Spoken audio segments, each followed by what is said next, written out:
this 30 seconds of our show is brought to you by being a subscriber. Because everyone else sees a 30-second ad break. So, thank you for being subscribers. Woo! I know, right? Well, I mean, it's technically not a free 30 seconds of content. It is, you are in fact paying for it, just in littler bites. All right.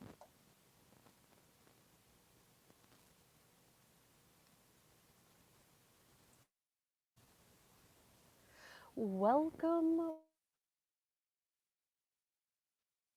to another Oh, episode Philadelphia by Night.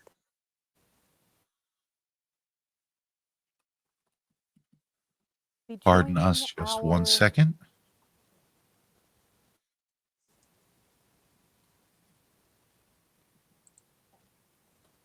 hmm? Your microphone's cutting in and out, good day. That is obnoxious. Is it better? Much. Welcome, welcome, welcome to another episode of Philly by Night, a VTM 5th edition game set in the city of brotherly love, where the cheesesteaks are hot, but the kindred drama is hotter. Tonight, we join our Meals on Wheels coterie, the Misfits. On the night they are to be introduced to their new laboratory. Because after all, every scientist should have one.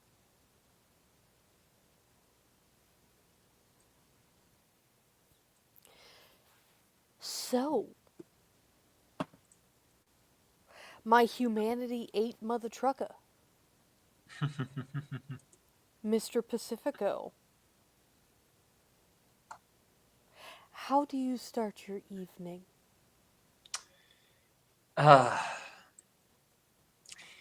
Charles is, for once, able to get up without feeling this incredible weight of stress on his shoulders, which quickly stresses him out because it's not good that he doesn't know exactly how the night is going to pan out. But despite being a little hungrier, it's never that he's used to the feeling. It's more just the fact that now that he's comfortable with the space and he knows his own quarters well enough, everything's kind of starting to settle into this dull monotony, this regular routine.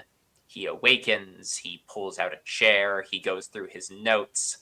Uh, Colin has left a number of different plans and documents through all their discussions. I imagine that Charles has just been sorting through with his extra time, despite what he might do sometimes and bash heads with his coterie mates. He does, in fact, respect both of their intelligence and knowledge in fields he is not an expert in. So he's going over both the Darlene's folders of formulas and Colin's written reports to make sure that he's all and up to date on everything he'll need to support the coterie in whatever comes next.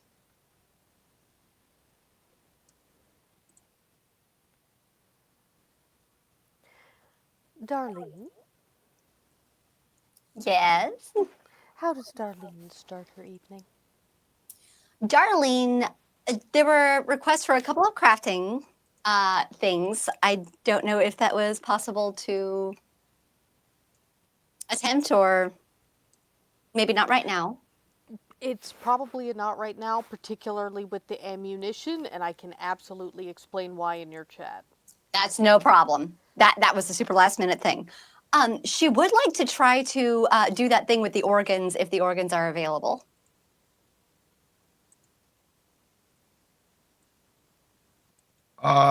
Yes, I think there should have been enough time. I think we determined there was enough time to elapse for at least an organ delivery. Fantastic. Okay, in that case, she's going to take the organ in question. run to the kitchen. She's got kitchen implements out there. She's got like a tenderizing hammer. She goes at it. She's like poking it with forks. She dumps a bunch of Goya on it, and she's trying to do like the quickest marinade that she possibly can. She's got it in like a pressure pot. It's just like pouring papaya juice on it, and she's like letting it simmer, checking the clock and trying to determine, okay, how long is it staying fresh? And when she thinks that she has marinated it to the point where it's not going to like lose its freshness or anything like that, she's going to get a cast iron pan, throw some oil in it, give it a sear on the edges like a rare steak, and plate it up. And grab a fork and a knife. And then she's going to like contact Colin.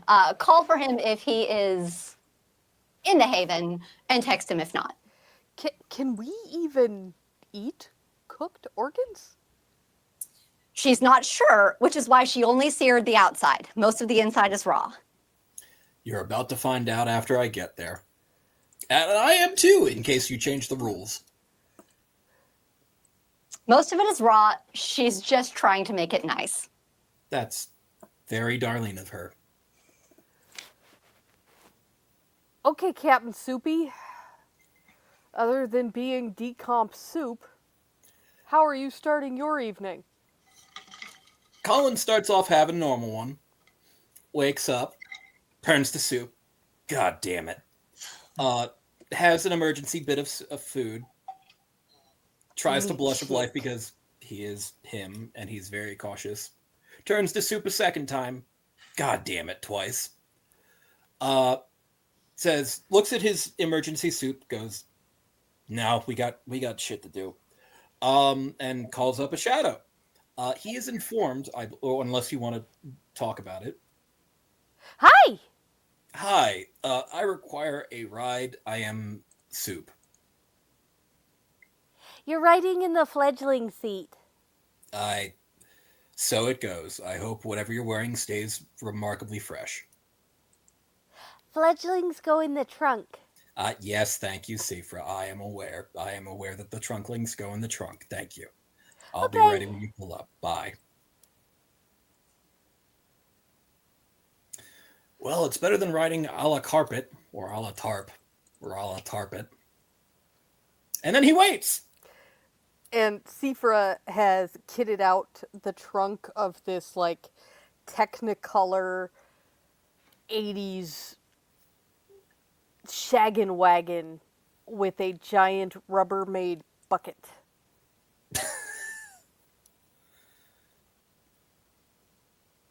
There is no dignity, there is no pride, there is only life for what it's worth and what amounts to it. He gets in the bucket. Your shadow is wearing a backless, floor-length, white gown.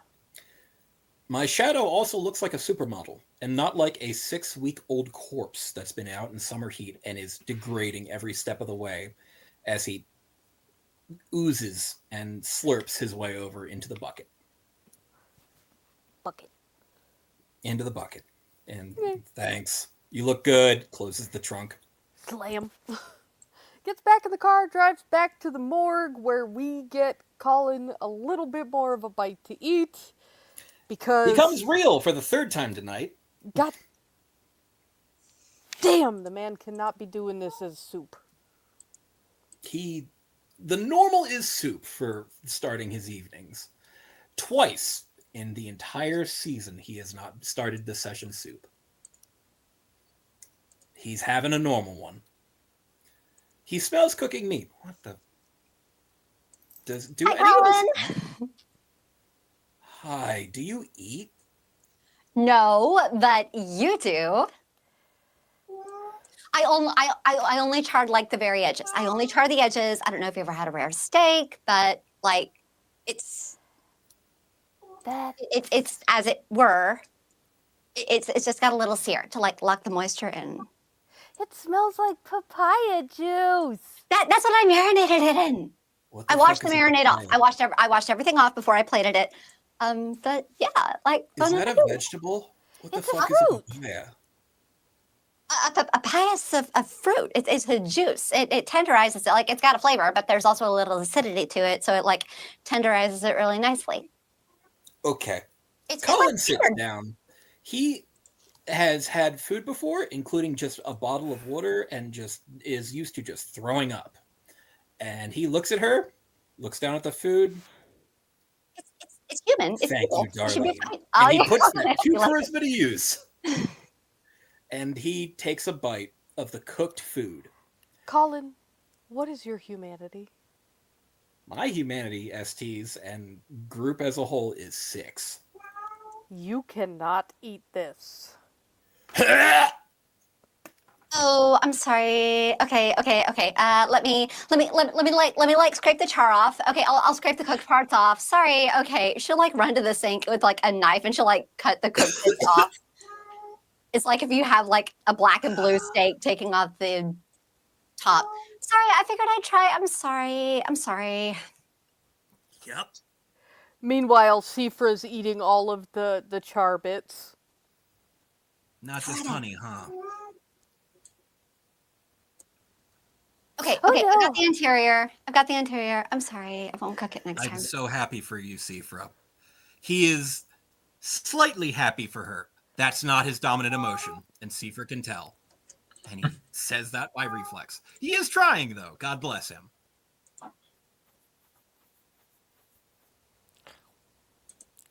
All right. He looks at Darlene again. If I get sick, I am going to have to use another one of my my soups. I will be sad if that happens. Sorry. I think the Thank inside you for is still raw. trying. He tries again. What happens, STs?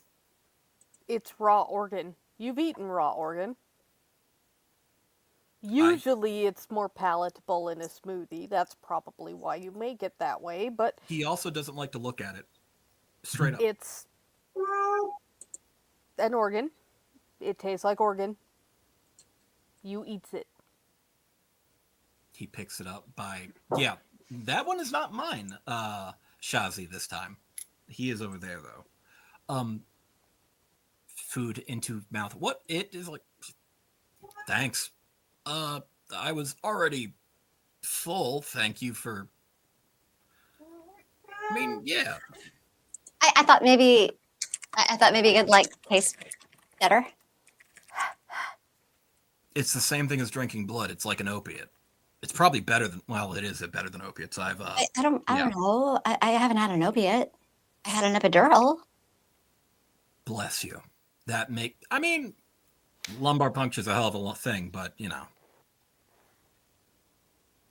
Okay, but like... okay, well... He puts his hands together. I'm sorry. Thank you for going through the effort. You tried to make something nice for me. I appreciate that. Yeah, I'm sorry it didn't work out. So am I, but you put thought into it. And I appreciate that. And he's not lying, Little Miss Fairy.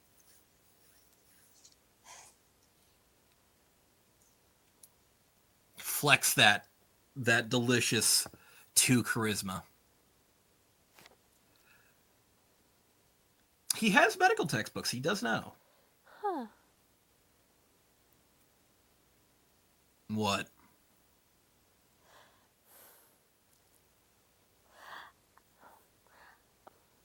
I'll let Mrs. Sexton get specific on the details, but you should probably change your clothes. Is she talking to Colin? Yeah. To, like, cleaner? Or nicer? What? Well, those are unsanitary. Very, very. And I don't know if that has an effect on the alchemies. Probably. What alchemy? Never mind. He goes to the one of his go bags that he has everywhere, and he swaps clothes. Oh, good.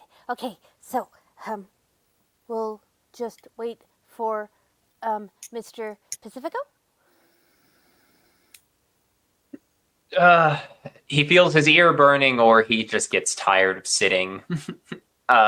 in his room as he finally emerges once the sound of vomiting is long enough past that it's no longer going to be his problem. And he emerges into the kitchen. He looks the same as always, plain clothes, plain appearance, but he has switched his scarf for something a little less gray.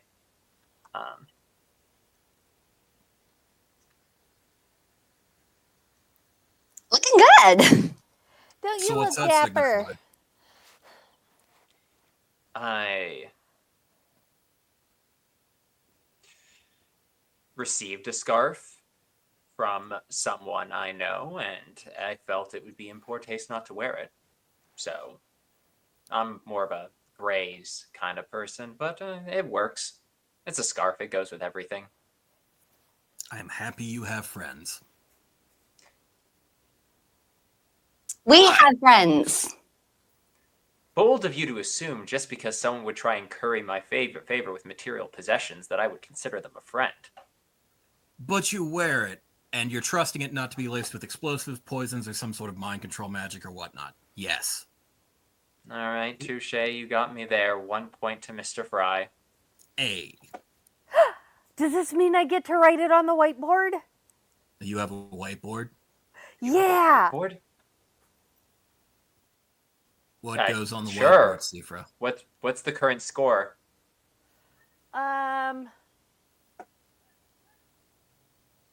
It's gold stars. Rowan thought it Oh. might be a good idea. Hell yeah, I love gold stars. Oh. Absolutely. How do I get more? See, because you, Colin has 3 gold stars, and Darlene has 3 gold stars, and Charlie Pacifico has 4 stars. Okay. I am no longer winning. I now hate this game. Hey. That's a price kink, right? Colin, like you were telling me about in the lifestyle clubs. That's what that is, right? That's Yes, but also no. But we're going to have more talks later. okay. I just It's make also sure I'm not positive around when you reinforcement. have them. You know what? Just How about you have them keep with some them? You're coterie great. activities to You're what you great do at in the talking. How about shadows. you Okay. have them with Darlene? You are just superb at explaining things. I think you should talk to her, Charles. No, you're the one who knew what those things were. God damn it. Yeah, Anyway. sorry, degenerate. Right. We had a mission for Right. tonight. It sounded like you are dressed for the nines. Should I go put on a suit jacket? Are we going somewhere fancy? Perhaps a delivery of sorts?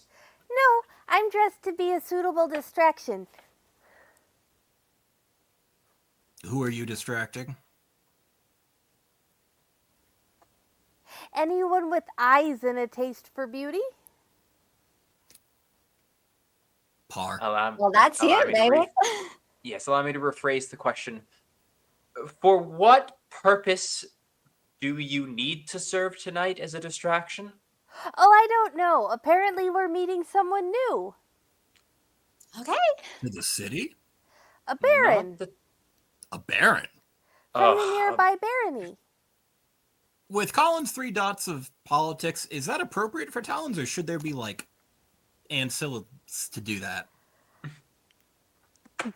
This is an odd request to make of Neonates. a coterie like this. And rejects. Neonates and rejects. Not completely unheard of, because you Yep. are Talons. Also, Information there's always collection is kind of your gig. there could also be an argument for sending those who are more outcast because they might feel that there might be a little more camaraderie bond between the anarchs and them. But Charles's face sours for a half a second before he puts his facade back under control, and he goes, "Well, I see. This is surprising. I didn't think we were branching out our services to cross sect lines." Oh, well, you know the Nos, right? If there's anything they play jump rope with, it's sect lines. You know what? Honestly, you're dead on the money with that one. From what I've seen, yeah, they work across. They are very tight as a clan. I was about to say family, but yeah, still. Well, Anyway, I'm gonna go to the car and get things started, just in case we need an extra getaway vehicle, and also because Rowan made me leave him at the new lab, and he'll probably want to ride home in his own van. Fair. We're going to the lab first, not to see this person, so I don't have to do the thing yet. Oh, they're gonna see us at the lab. Are they going to be there to start with? No, Okay. okay. just Rowan. Okay. Charles, And tell me when you want the fry net up. We probably should say putting it up till we're on scene. Joy of joy. Be aware, All right. Leave has been vetted and vouched for by Cyrene, but still, you know the drill, Charles. We've discussed it. I appreciate your candor. I will maintain an open air until I detect intrusion. Speaking of which, though, we'll go get the car ready then. I imagine Rowan will probably have more information on our guests, but if I do have a No, moment. actually, Miss Sexton is on the way for the information on our guest. Okay. We'll be making this meeting alongside Miss Sexton. No, Why is she briefing us and not one of you two as a shadow, if I can ask that? Charles is glad Colin has asked it. Colin can sense that Charles is like, thank you. I didn't have a polite way to say that. No, neither does Colin, but Colin's used to being the impolite one. there are some complications, and Mrs. Sexton felt that she should do the reporting part. Does it involve violence? Potentially. Hopefully not. Cool. All right. While we're boy. at the lab, I need to cook a couple of fire skins up for you two. You get into too much trouble. Yeah, that's fair. So about those sulfuric acid bullets, do you have any of those in 9? Any of those in 9 I millimeter? don't have the materials for those. Fuck. Those are going to take some time. Those are going to take some time. My hands are still like I tried it. I thought my fingers were up to stuff. My fingers still need some time to. Battery acid, sulfuric acid, piranha solution, all that go ouchie. Besides, I need to talk to Alicia about the wooden bullets Cyrene told me about. It's fine. Regardless, both of our shadows sound like they'll be on scene or at least nearby, so I doubt we'll have to worry if it is. Well, either way, let's get in the car. If it makes you feel better, you can borrow some blades. I have the ones from.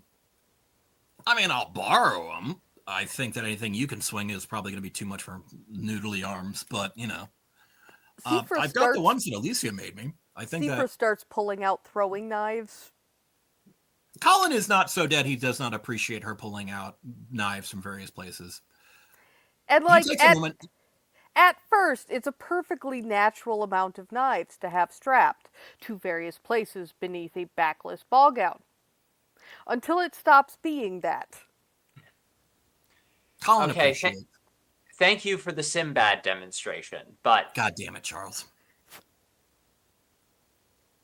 I do believe time is of the essence. I appreciate you being willing to accompany us in a separate vehicle. I'm going to prep ours. I imagine the coterie with me, and you're fine on your own? Oh, yes. Excellent. Would you like a energy drink before you go? Aw, I get to have the half-empty one? Yes.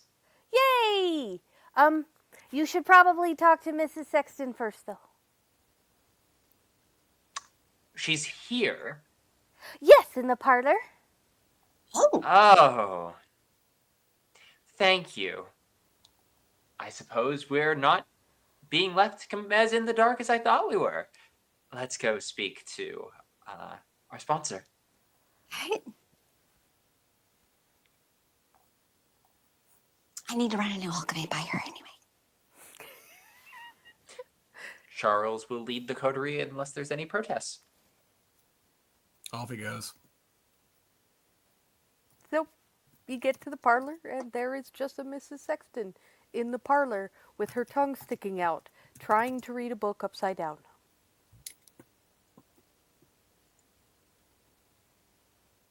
Hi, Alicia. Ma'am. Right. And she's gonna look dead at Darlene. Look at how great I'm walking. You're looking much better. Thanks. It was Cyrene. I She's need you like to a super devout Baptist. I need Colin. you to understand. I didn't have a whole lot of option with arranging this particular meeting. Colin starts edging towards the door, like unconsciously. What? What? You are still under our protection here. And both Seifra and Rowan will make sure that that protection is maintained.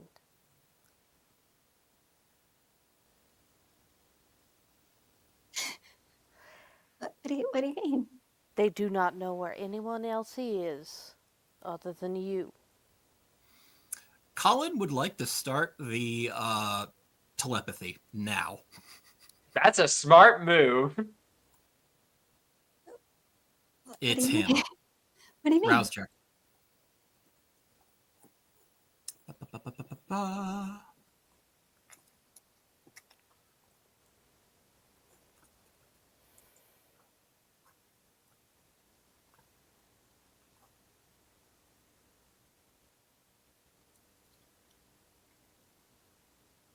Two rouse checks. Just wanted to double check to make sure. Yes.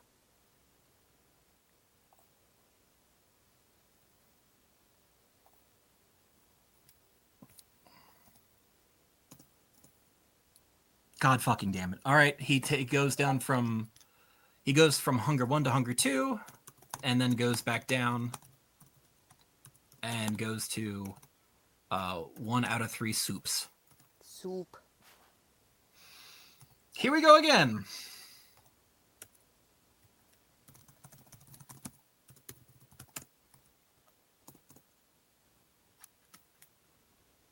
All right, we ride in hunger 3. We ride in hunger 2 for right now. And Okay. with yeah. That's how we roll, wild and out of control. I intentionally made this character. The network hits up. Before he checked, no, it's him. He does a shave and a haircut to see if Sandy's listening and looks about for musical stuff or puffs of pink glitter in his head.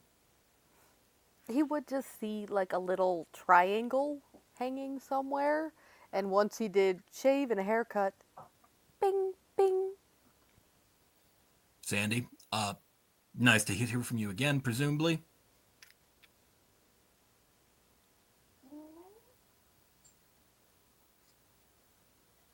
Cool. If he doesn't hear back from her after a good 5 seconds of mindset time. Nope. Triangle's new. Not sure what's up with that, but gonna have a quick talk with some people. He networks Charles. He networks Darlene. Charles, there's somebody with triangles in our head, but I think it's Sandy. Darlene, hey, who the fuck is she talking about? I don't know. Relays that to Charles and relays his question as well. As a long-time Midnight Express courier, I have a feeling we are not on this meeting to make a delivery. We're on this meeting to be the package. I don't understand. How say... She's really good, but Colin's going to do it for her. Colin would like to, bless his soul, attempt to incite the literal Keeper of Elysium for all the Go good. for it. Hey, Roll that beautiful bean footage.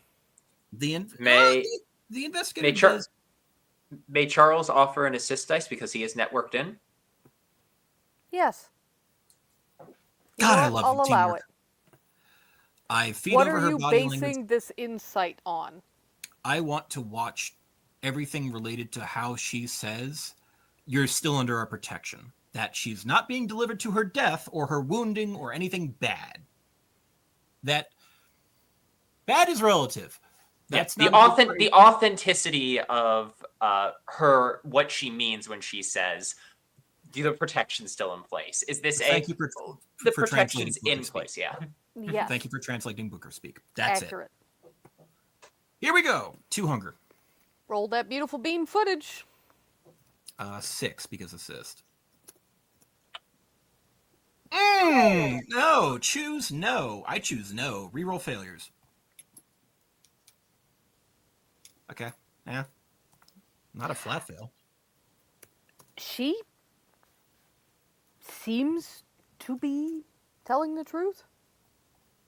Colin I mean, feeds that it back can be cautiously. difficult to have insight on somebody who covers all of their face but their eyes.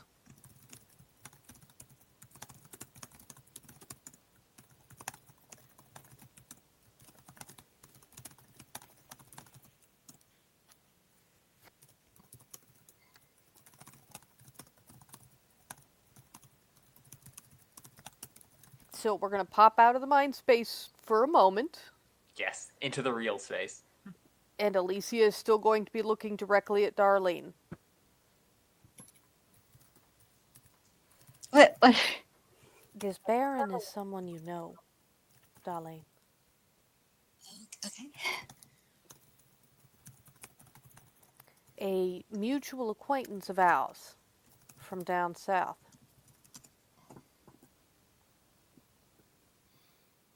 You weren't in Las Vegas, though, right? You weren't. Colin puts up a mental map where Las Vegas is in the southwest of the continental United States and Florida is in No. the south. But this Baron was a Baron in Florida.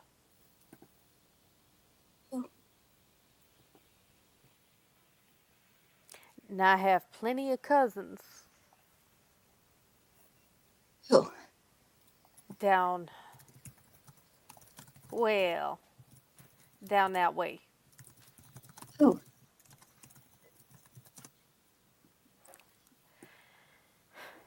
It's Merrick, Darlene.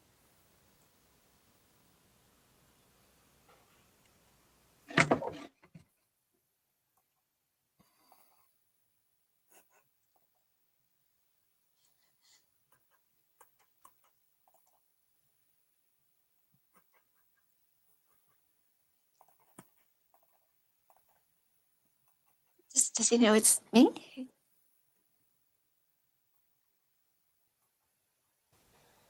Yes, Does he know I'm here, or he does.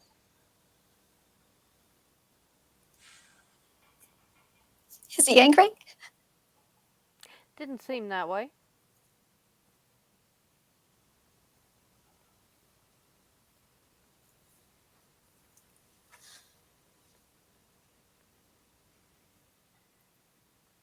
How did he look? How's he doing?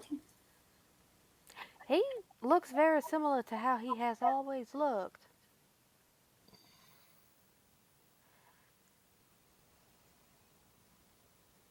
So, turn every head in the room whose appetites include male.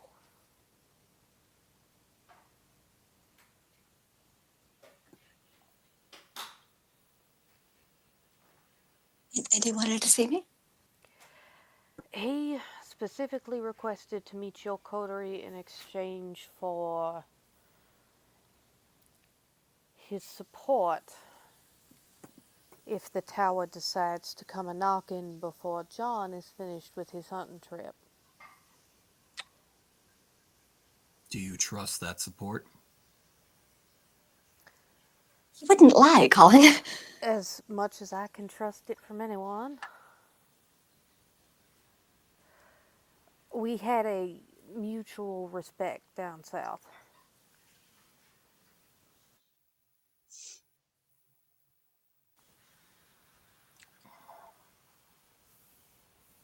I Do you know see. about us?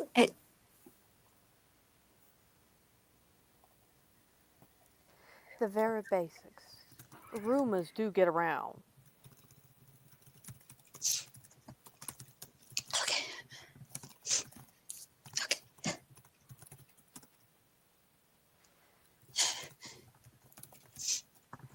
Seafra and Rowan will be in the room with you. And y'all know as well as I do that Ms. She is especially adept at finding lies. You all know her tale.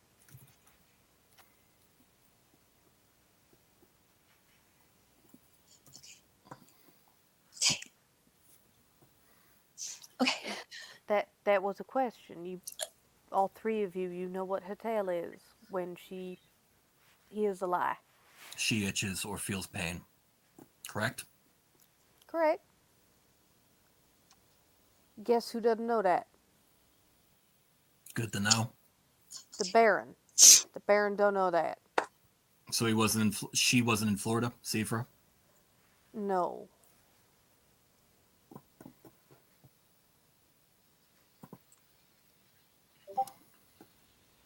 Well, I see.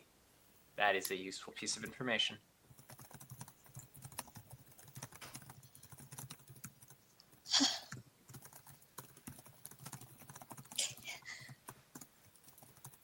Does it look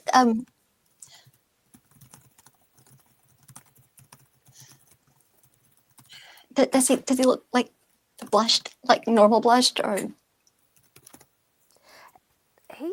I honestly, I can't see much as anything has changed since the last time I seen him in Florida and he offered an art trade. okay? Has he gotten worse? Not trade. Worse how?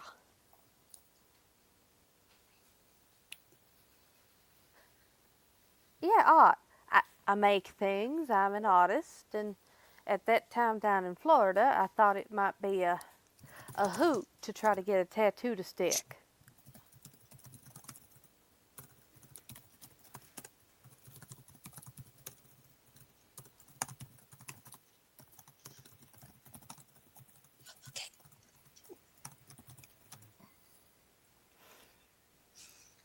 You will have backup.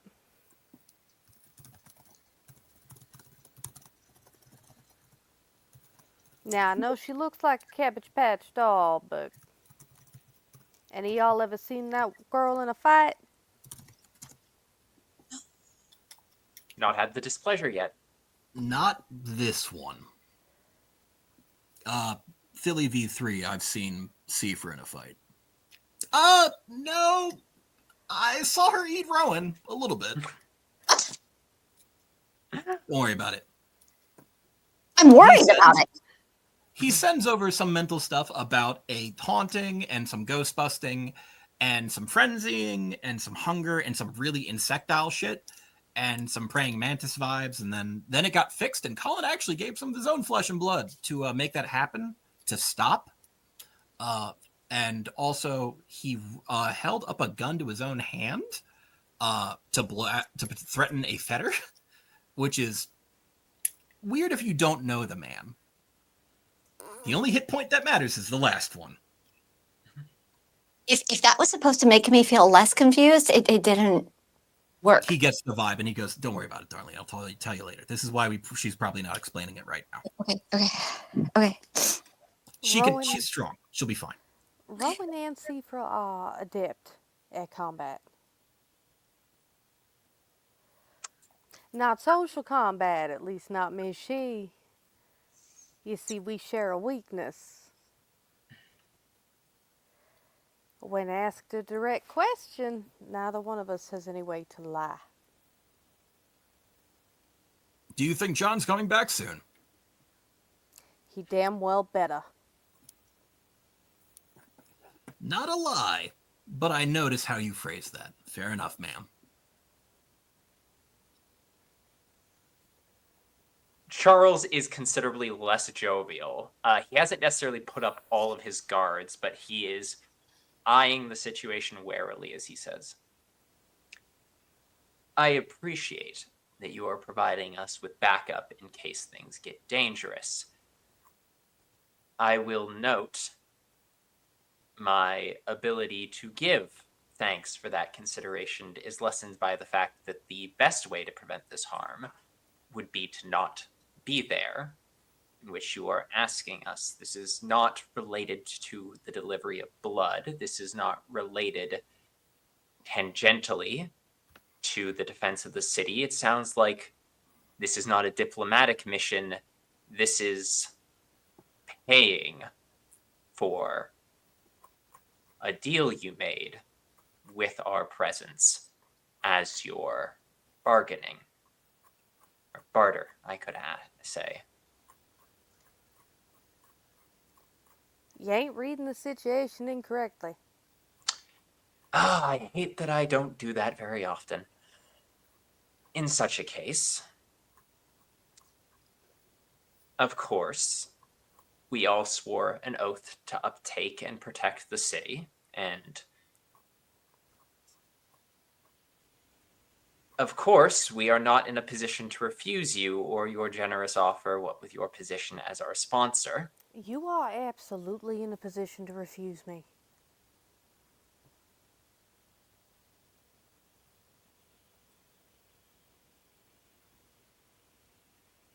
Do you think for a minute I don't realize it ain't fair what I'm asking of you? What are you asking? Defending the city can look a lot different than strapping on a sword or a firearm, Mr. Pacifico. I am very aware of that. And it is because of that I simply wish to ask.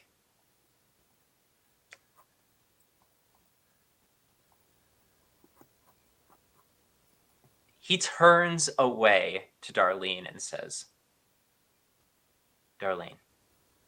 Yeah.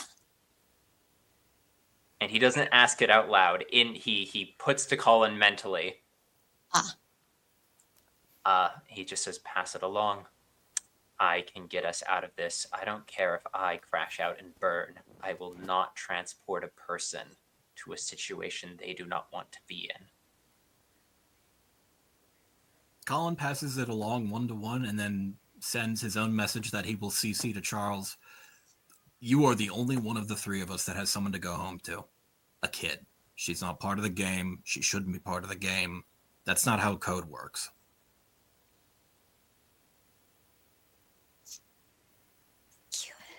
Thank you.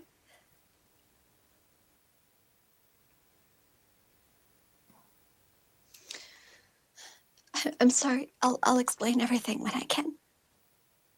Darlene, I've literally been inside your head. Twice.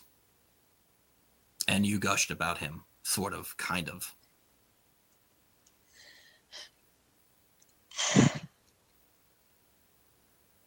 He's not a bad person.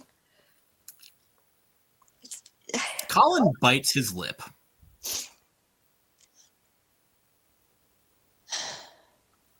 He's not. Colin keeps his lip, but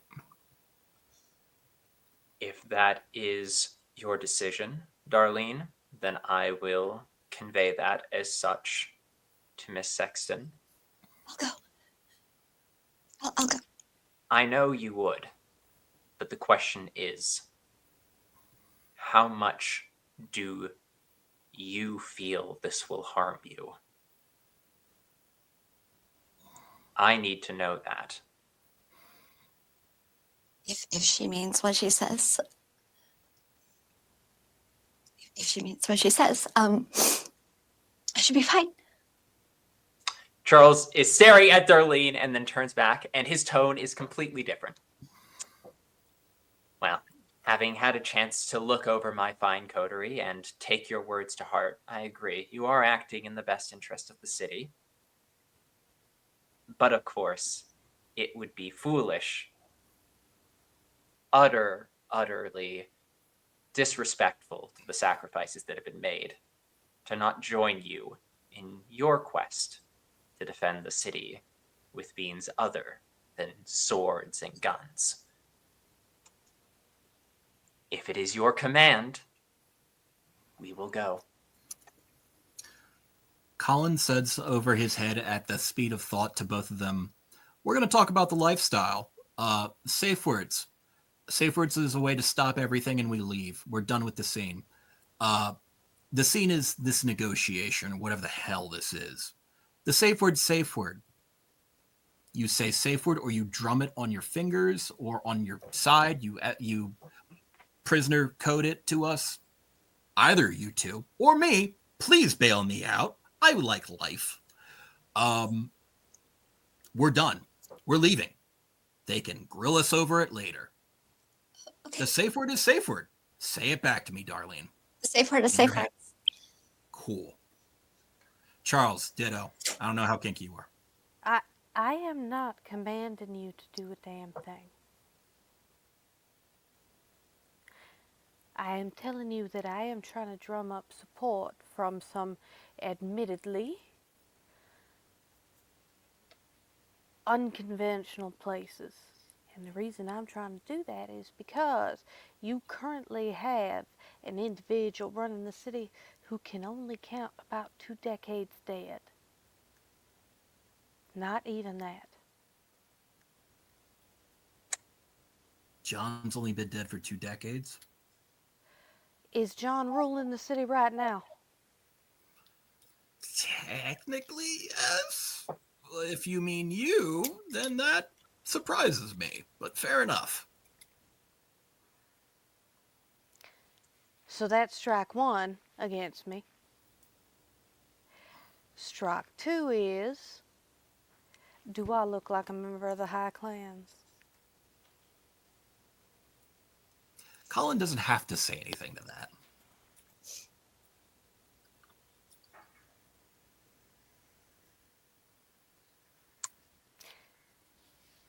And strike 3 is, even if the Nosferatu were considered a high clan,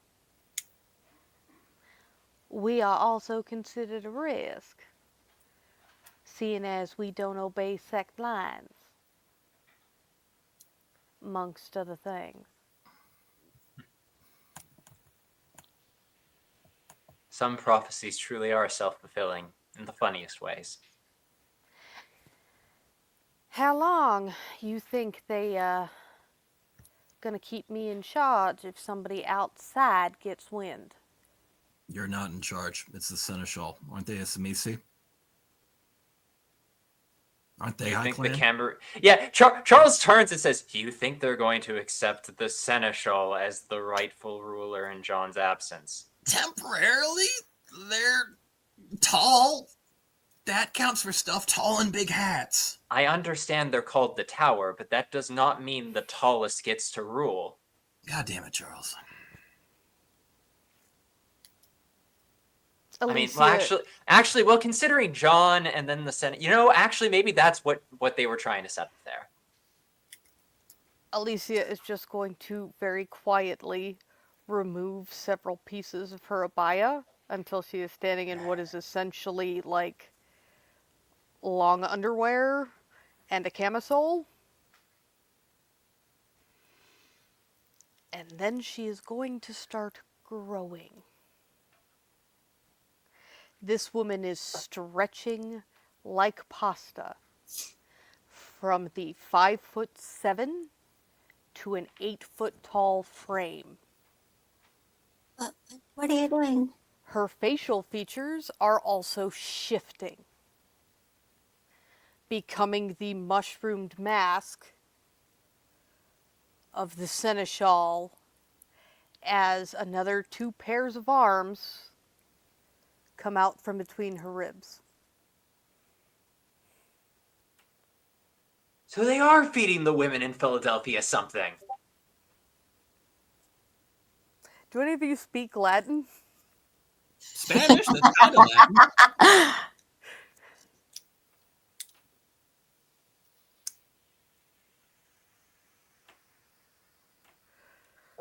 What? Thank you, ma'am, for making me fill out my reports in duplicate unnecessarily. It is good practice. Also, Honest, do you know how to use the swords that I saw you with? Please don't demonstrate on me in practice. I want to be mad. I want to be mad, but game has to recognize name. That's a great con. That had me fooled to sevens and backs. I'm not gonna lie. No, I'm kind of irritated. Yeah, no, that's fair. No, Nosferatu could do that. They can't. They can't. What? They can, Well, but they can. it requires shenanigans.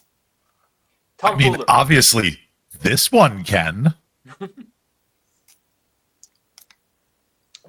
Okay, well, Miss Sexton. I'm going to have to keep filling out forms in duplicate unnecessarily to keep the charade up. God damn it.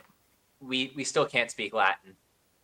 Spanish is kind of close. So there's a bunch of clicks happening, and then she kind of shrinks back into herself and puts back on her attire. Well, I'm glad to know every single member of the higher court in Philadelphia could absolutely kick my ass. I mean, I still thought you could do it even before you transformed into that, but now it's just like it took me from like a 2% chance of victory down to like a 0.02%. So Benny can punch ghosts. We're just, yeah. Oh, well, I'm not a actually- ghost, so checkmate, Benny, I guess. Well, actually, any of y'all can punch ghosts. It's actually just a real simple tool that I kind of discovered. It's cold iron and rock salt. That explains the rock salt in the shotgun. I feel like I'm getting wildly off task here. Firstly, thank you for the demonstration. I see. So, Alicia, you've always, Charles can pronounce it even if, apologies, Spy is very, very tired tonight. That's fine. You've always appreciated me dropping the higher nature of my etiquette. So, if you would like, I can speak to you very plainly. Absolutely. I understand that you are coming to ask for us from help, and I understand your perspective entirely. I do appreciate that you think this is an offer we can turn down, but I will be very clear with you. There is not the equality of camaraderie anymore that you might have expected back when you were not the keeper of Elysium. You are our superior in every way, shape, and form. The idea that we could turn down a request from you and it would not spell the end of our unlives socially, politically, have ruinous consequences for 3 misfits with otherwise tenuous titles that have only been granted by your grace and probably the good word you've put into us behind the scenes. I get that you don't want to be the person coming and saying, this is an order. This is an order. The power difference between us is too great for this to be anything but that. So we are going to do it. But you have to understand that even if you're saying, oh, well, I know it's not fair, I'm not telling you to do it, you are telling us to do it, there is no world in which we could walk away from this. It's kind of fun. It's about power imbalance between Darlene and Merrick and between us. It's not unfair. There's no power imbalance. Nothing bad is going to happen. He loves me. It's fine. We're going to be fine. Colin looks at Darlene, looks at Charles, and looks dead at Miss Sexton. Looks at Charles. Nobody is going to get hurt. He's not going to try anything. Brain links. So what do you think we can get out of this? Nothing. Fuck. He brain links that one too. Yeah. And that one's Charles, from the heart. Yeah. Charles looks at a kindred who holds all their unlives in their hands, who has absolute power over all of them, and who, as far as Charles is aware, has spent the entire conversation justifying to themselves why they're not a bad person for asking something they know is unfair that they can't turn down. And he simply says, we'll get in the car, we'll get out. Thank you for letting us know the risk factor, and we'll report back to you when the mission is done. Is there anything else you require from us tonight, sponsor?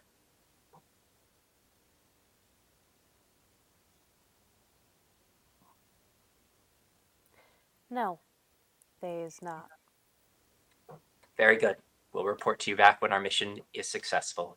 And a good evening to you. I'll go warm up the car. And Charles. A report is unnecessary. Unless, of course, something occurs that you Very feel good. warrants it. You'll have my verbal report as per usual.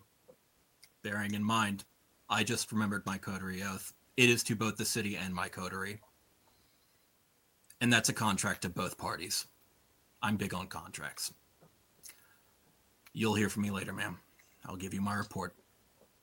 I should come back just fine. Darlene, God help him. He does it. He does it. He's got high willpower still. Offers his hand to hold. Shall we go to the car, ma'am? Oh my God, she clings to it. Fuck! And He she's going to be turns. crying too. Yes, you're going to have a great time. Colin is very much having the feeling of locking up, and his shoulders creep closer to his ears.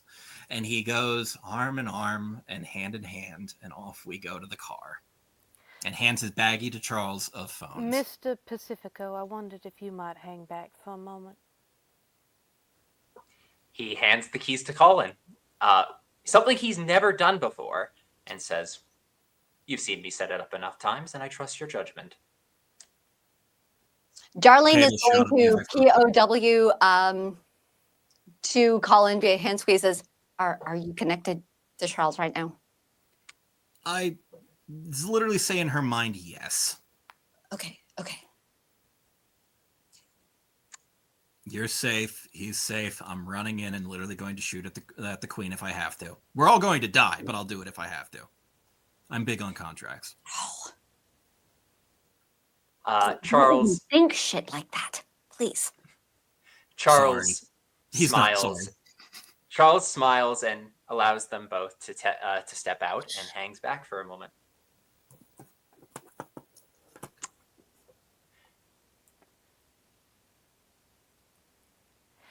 I understand your perspective. We gotta be next door neighbors in the age category.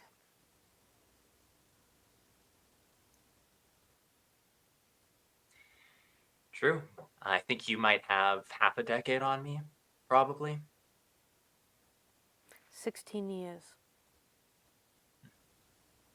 16. Well, I actually think we might have to split hairs for how long we've both been dead.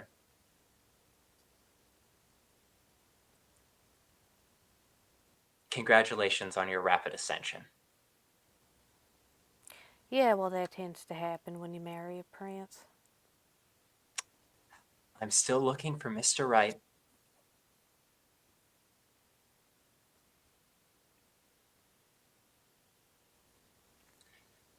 I get you don't want this. I didn't say all that shit because I like seeing people in misery. I actually committed my entire human life to stopping it. And it was the day I died I understood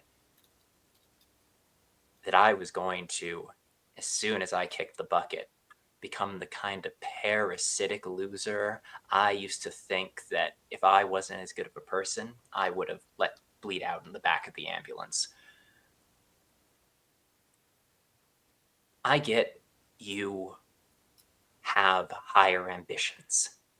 You truly believe in Prince Sexton's dream. All I'm saying, Dream.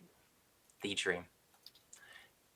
For those of us who are still awake, we have to deal with what happens to make dreams a reality.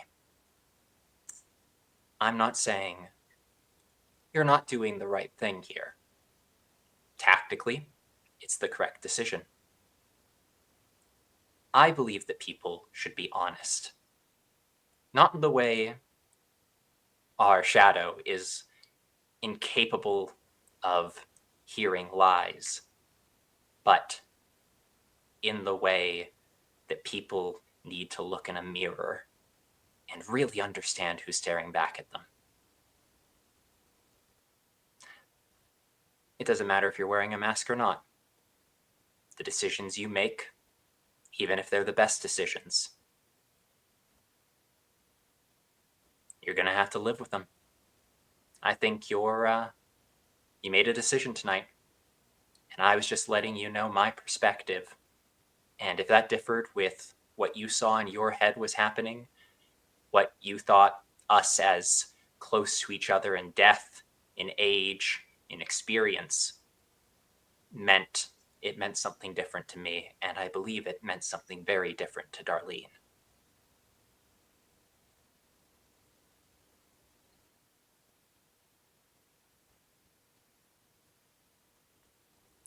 You are aware there is a such thing as too much honesty. If I was the age and the monster you seem to want me to believe myself to be,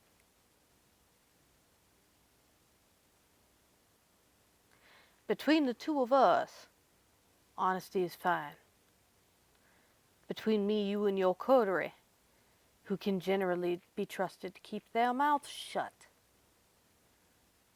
honesty is fine.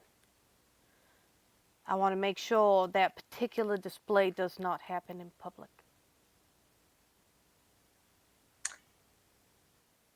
I started speaking honestly to you a few times ago, and I'm so glad to finally hear that you're speaking honestly to me at last. I would never do this without explicit permission. That's why I asked before I said anything. I'm a very easy person to shut up. I will ask for permission, and it's a simple, can we keep things formal, Mr. Pacifico? Can you keep your mouth shut, Mr. Pacifico? I just can't refuse. I know what I am. Dirty, rotten caitiff, trying to make his way, despite everything inside of him that tells him he really should stop. I will play that role. And you don't have to worry about me doing any of this in public or in front of you ever again, unless you ask for it. And you always have the right to refuse.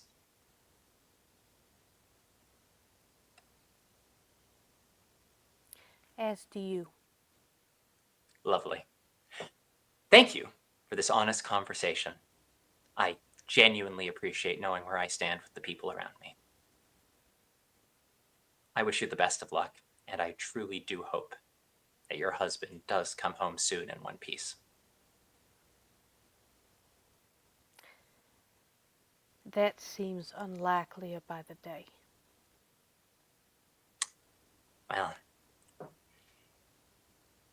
you know, and Charles has nothing else to say.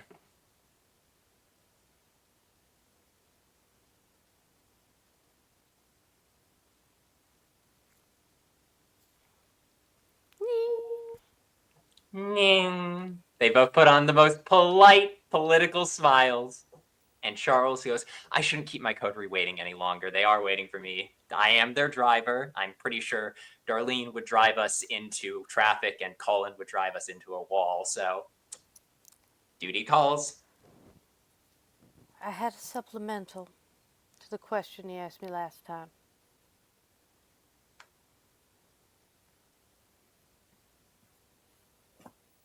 And she's just going to hand over what looks like a handwritten journal.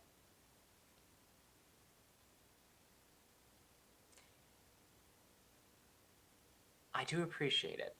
If I come across any more important information, even though this has already been resolved as a debt, I will pass it off to you.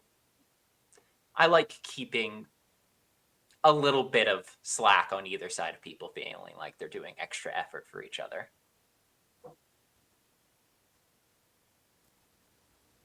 All I had to do was check it out of the library.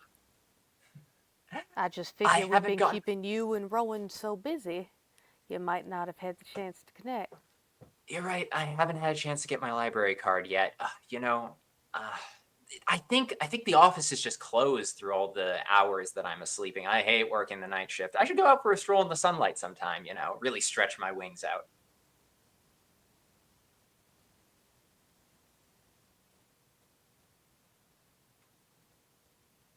Don't worry. I'm not going to leave the coterie down a driver anytime soon. A good evening to you, Miss Sexton. Good evening. Charles turns and leaves the door with a completely emotionless mechanical gait. His mind has been dead silent this entire time. And he simply leaves the door and says, oh, goodness. Mr. Pacifico just truly doesn't know how to make friends. And with that, he'll get in the car. The car's started. You know, if you were going to take too long, I was going to ping you, he says over his head. And you are. Everyone has a background amount of noise, period. Colors, lights. If you're faking it, have something. Anything.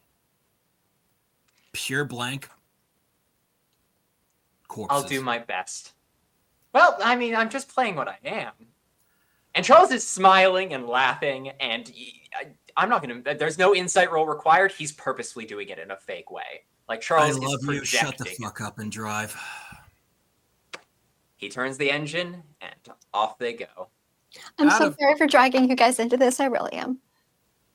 I'm sorry. I love you. Shut the fuck up, too. Okay. Just one night. It's just the same as any others. Us against the city of Philadelphia. Collins grins beside himself and pulls down his hat that says Philly versus all the U's. Do I look okay? Darlene, you look fine. Okay. Colin hasn't gotten his hand back yet, has he? No, nor will he. Okay. He's in the passenger seat and his arm He is might like... lay her head on his shoulder, actually. That's going to be interesting. She's going to be leaning forward and he's like, hey, that's not car safety. Hey. You know, my medical opinion is we're probably going to have to amputate at the wrist. I don't think we can save the hand. I can regrow it. I've got at least one spare left. And unless any disruptions stop him, Charles will drive, he'll play whatever CD he knows Darlene likes to jam out to in the car, which is probably not one of his regular rotation CDs. Everything makes her cry. When you switch it, whatever you switch it to just makes her cry harder. There's like halfway through the ride, he's like, Disco Inferno, woman, really? That one too? That one too. If we're going to lose, Charles, just put on Enya. I like it, okay? Enya it is. So, Mr. Pacifico, can I have your resolve and drive? Oh, you absolutely can.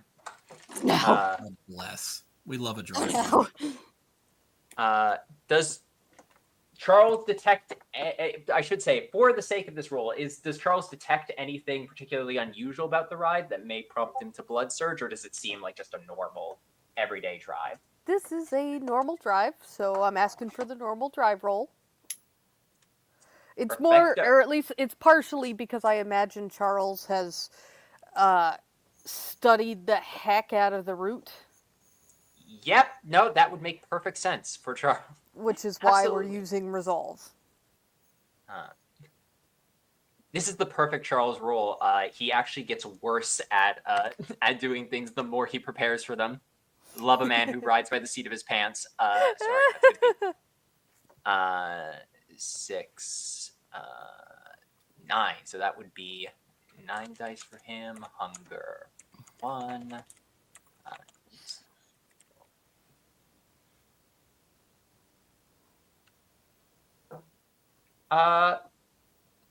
You know what? I don't think we'll need to spend a point of, well, yeah, you know what? Let's not get greedy.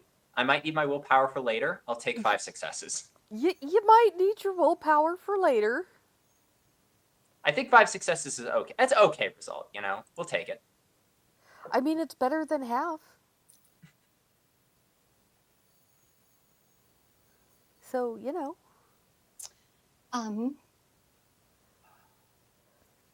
If Darlene is able to try to pop an alchemy on the way, just let me know. Depends on the alchemy. Well, she's going to try to pop Moment of Clarity. Ooh, Darlene's really pulling out the big guns. That is a nice one. Yes, Darlene can do the moment of clarity. All right.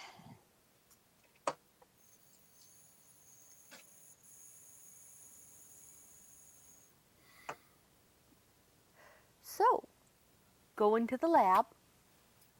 The new lab. The lab that is yours. The Coteries lab. Ah, yes, the lab for the Misfits, the lab specifically chosen for the Specifically Misfits, made the Misfits lab. Misfit lab. Yes. Wrong Misfits! Wrong lever! Why do we even you have those that Misfits? lever?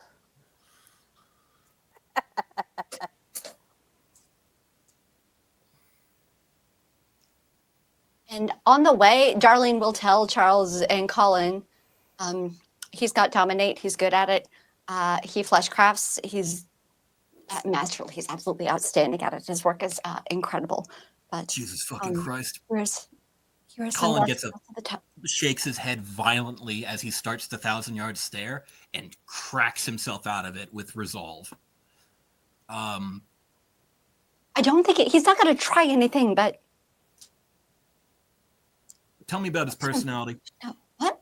Don't get mushy. Just tell me about his personality. Tell me about his past experiences. How was he when he was in danger? How was he when you were in danger? What's he like when he values He things? was literally my knight in shining armor. He was my Prince Charming. I never wanted anything when I was with him. Colin rolls his eyes hard enough that there's whites and nothing but whites, but he listens and takes notes to build the profile. He's going to do a job, even if he's going to be a sassy bitch about it. He's going to start building a profile and share it one-to-one with Charles if Darlene's going to be like this. And he will take notes and do this, but it's resolved, so it takes time. And he'll be doing this throughout the meeting, too. Okay, yeah, knight in shining armor, really polite. Likes polite. Has some issues, probably abandonment issues now. Okay. Yep. Okay. Yep. He feels his hand getting wetter and wetter in his shoulder, and his deltoid just getting soaked down to the second layer of it's like clothing. Alice in Wonderland when she cries absolutely. so much that she floods the cavern. Colin's just doing this. He is Grumpy Cat. So, you guys pull up to a fairly nondescript apartment complex, which is the address you were sent to. Well, I didn't realize our lab was Schedule 1. Charles turns off the car and gets out, opens the door for Darlene. You are a paramedic. It's better than a camper. True. Well, depends on what they're making. More people around to get hurt. No matter what, everything's spicy at 65 miles an hour on the highway. So true. Reporters get called to those too. Yeah. He says over the mind link, I'm trusting you to take point. This is probably going to be mostly social until it's not.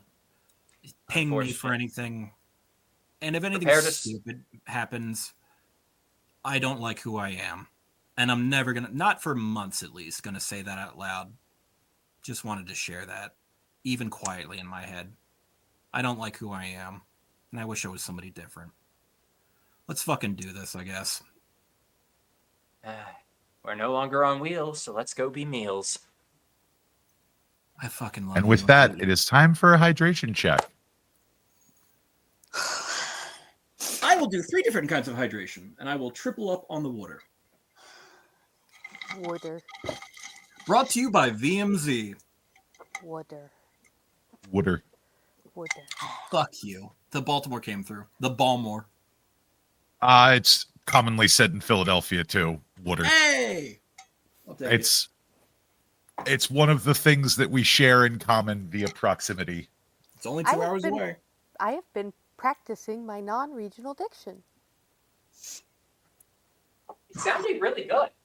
and it's Hydrate still or dehydrate? water. Slips, trips, and falls are the number one source of injury, and hydrate, hydrate, hydrate.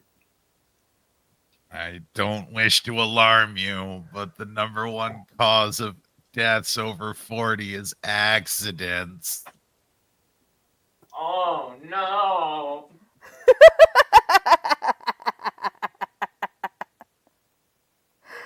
Ah. So I see tonight we are the Crash Out Coterie. If I break character, my soot sprite is snoring, and he's really cute. Tonight Charles is here's Charles. Was that a crash out? Was that actually what Charles is like when he's not crashing out? The terrifying answer is it could be both. I don't think even Charles knows anymore. He's too many people. That's how he likes it. You don't have to stay. I You don't know don't if have that's to true. dislike. I've been inside your head. I don't know if that's true, Chief. Listen. If you dislike who you are, just become someone. Like pick a new one out of the closet and put it on for a little bit. No, Colin's very mentally ill, and he's not about that one. Oh, there's so many flavors of ill in this coterie. We're so screwed. We're so screwed. And you're about to see even more new ones. Let's get some more trauma. I woke my baby up. Damn it. Sorry, you might have thought Darlene was bad. Oh, you're. I'm going to have to saw this arm off with medicine Yes, skill yeah. I don't have yet. So, we pull up to the lab. You are given instructions. Apparently, there is a parking structure that is built beneath the apartments. Your instructions are to drive to the very bottom of the parking structure, where there is seemingly another garage door.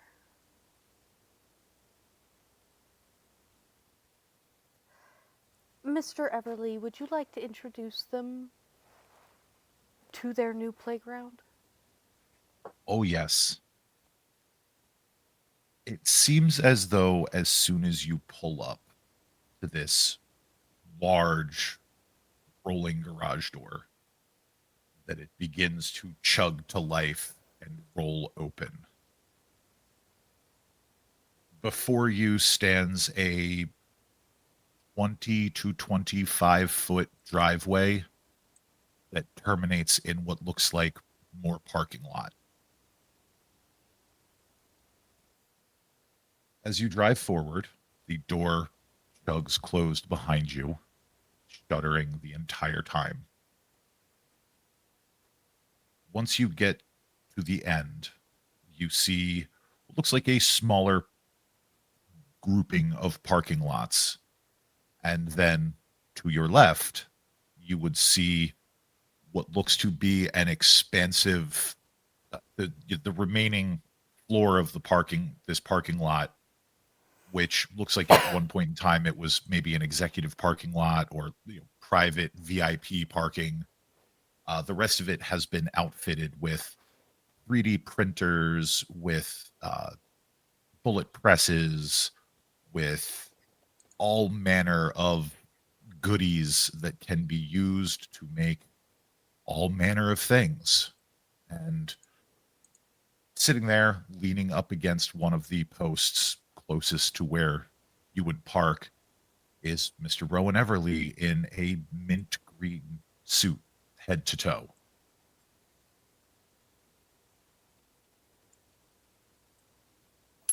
Looking sharp, Akata boss. Yeah.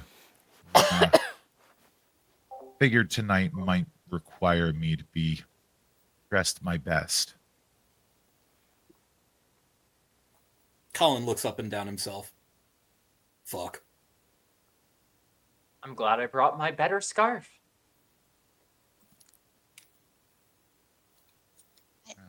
I like the color. Colin shoots over the mind link because we're in front of company.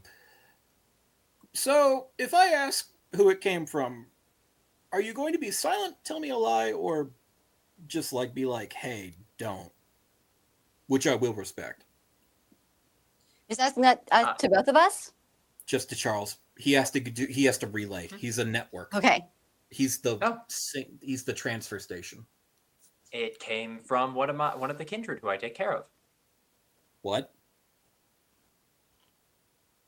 I don't think this is a discussion we want to have right now, but you've earned my trust. You were willing to charge in and literally start your death for my sake. I feel you've earned that much, but is that a conversation we want to have right now at this very moment? No! Lovely. He returns back to from the speed of thought and goes, well, Mr.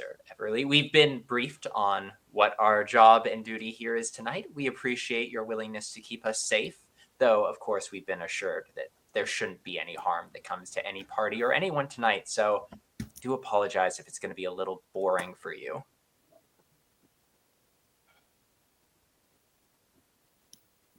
I'm going to level with you three. I don't much care for this plan my mother has. Have you met the guy yet? She squeezes your hand harder as Rowan Fuck. says that. God, fuck. I read the reports. I've read the briefings from the Ancilla. He doesn't seem like he's going to get out of line. But in all honesty, I don't think we should make a habit of inviting anarchs into the city. Or making deals with them. I may have my personal opinion of anarchs being the is Pepsi okay of vampire sex. Colin mutters, Jesus Christ. I used to call them Camarilla with the nose ring. Not in front of Merrick though. I thought that would like. But I believe that Miss Sexton has made a compelling argument that, of course, it is in the best interest of the city. And as you are here and we are here and we all have the knowledge that we are working together, I don't think that there should be any particular problems. I would also agree, I would prefer to not work with anarchs. I have enough of a reputation without any rumors that happen to start when Caedus and anarchs meet together.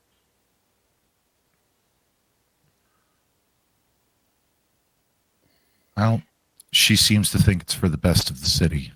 So, who am I to argue? The son of the Charles, you do not need an insight check for that. You can pretty much tell you and Rowan are on the same page.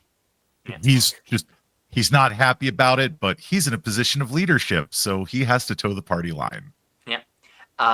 Charles told and meant that he's going to keep his behavior to himself when it's not just them. So he's all smiles and facades. If Rowan thinks they're a kindred spirit because of the fact they've agreed to everything else they've said so far, well, Charles hasn't said anything. Charles keeps his mouth closed, his smile wide, and says, "We'll go get ourselves set up. I appreciate having you watching our back, Rowan." Here, let me give you the nickel tour. That'd be lovely. Come on, Miss Lewis. Let's find a few things that you can, maybe find an interest in. I'm sure they have a bathtub that is plenty well designed for all of your terrible and, frankly, morally frightening experiments. I don't use them to hurt anybody. White phosphorus epilator. He says automatically. No.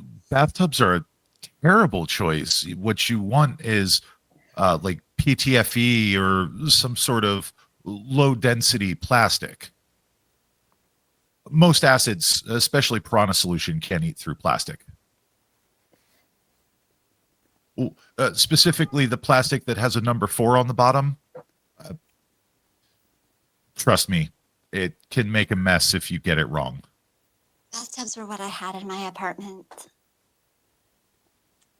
Well, Miss Lewis, as long as they're not cast iron and enamel, they should be fine. Miss Lewis is a MacGyver of the savants of the world. Thanks. Now, feel free. Show us around. I'm sure it will put everyone's nerves at ease until our guests arrive. Colin goes for a drag. So you see a few machines that they're called, the brand name is called a Dillon press, but what they are for is for reloading ammunition. So you've got a few of those that are kitted out for the various common caliber types. So you've got 9mm, 40, 45, 44, and then 20 and 12 gauge shotgun. That way you don't have to worry about swapping out dies and you know, the various things that go into all of those. There are 2 spool type 3D printers. One is set up with PTFE. The other is set up with TPU. You have 2 resin 3D printers, one with a high density resin, one with a low density resin, complete with alcohol wash stations and curing stations. And you also have what looks to be the largest 3D printer y'all have ever seen. It is filled not with some kind of liquid, but rather a gray sand material. And Rowan points out that is the sintering 3D printer, which prints various metals. Colin looks at it. Is it big enough to print an AR lower?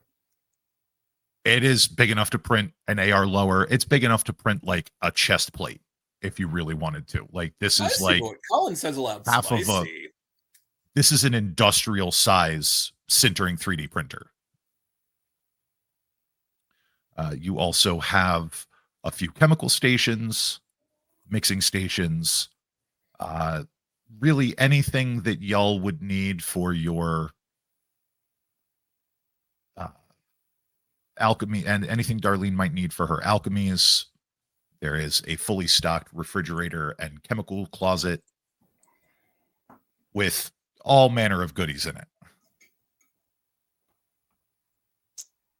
And as he gets to the end, he points at the couch, and that is for late nights.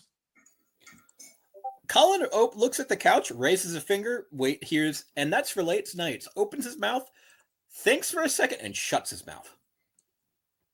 You get a mental ping of Charles just like onion skinned over like the scenery, giving you a thumbs up, like just. I learned it from you. Just straight back to him. I learned it from you.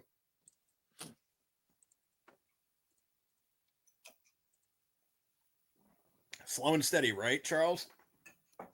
Slow and steady. Well then, I think that this will be more than sufficient. Darlene, this lab will be capable of helping you work with your materials, correct? Oh, yeah. Yeah. Excellent. If it's possible to knock out a couple of fire skins for you guys before we can go, I'll do that. I don't think it would necessarily be needed, but I guess it also depends when our guest plans on arriving. We weren't really given a time of arrival, though I imagine, I don't necessarily know if we are expecting them early or later.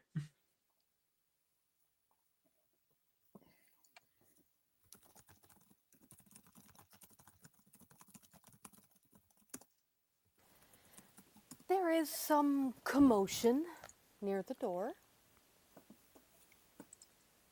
Darlene, let's go of Colin's hand. And like fast. Colin files this away, as Colin is wont to do. He looks at Charles and gives him the look of what he said in his head, just in case. And then looks towards the door and rolls his neck of his 5'7" frame. Yep. Can we Colin, invite Colin, our guest? Yeah. Yes. It's time. Guest incoming. Damn those glasses. You're muted, babe. Merrick. So he would not have gone through a door. He would have knocked at the door wherever he was told to go and wait for someone to come and bring him in. Rowan would be the one to meet him at the door. And he'll have a very polite smile on his face as he opens the door, looks you over. Please, come in. You would notice that he makes very sure to wait to address you by name until the door is shut and you are well inside. Merrick would have made his way in. He's also smiling very politely, one hand in the pocket of his pants, and the other holding almost looks like it's a gift bag. It's a fairly sizable gift bag. Black with some red paper in it. He just walks in and he's not saying a whole lot until he gets to where he is told he's supposed to be having his little meeting. Making polite conversation with Rowan on the way, I suppose. Oh, yeah. And Rowan would have likewise had something for Merrick. I'm sorry, this is short notice, but I heard you have an affinity for osteo art. And he reaches into his pocket and pulls out a literal finger ring. Merrick, he's wearing his sunglasses at the moment, but there is a very genuine smile on his face, and he will take the ring and place it. He'll actually remove a couple of rings off and put them in his pocket before taking that and placing it on his hand and sort of admiring it for a second. Well, now this is delightful. You certainly know how to treat a guest. I apologize. I didn't have something specific for you. I had something more for the group overall.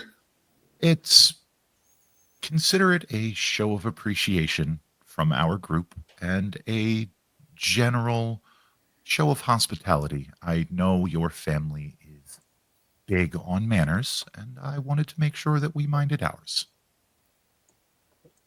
How considerate. Especially since I'm the one coming to your side of the streets. I figured I was the one needing to mind mine. Gentleman's agreement, then. Huzzah.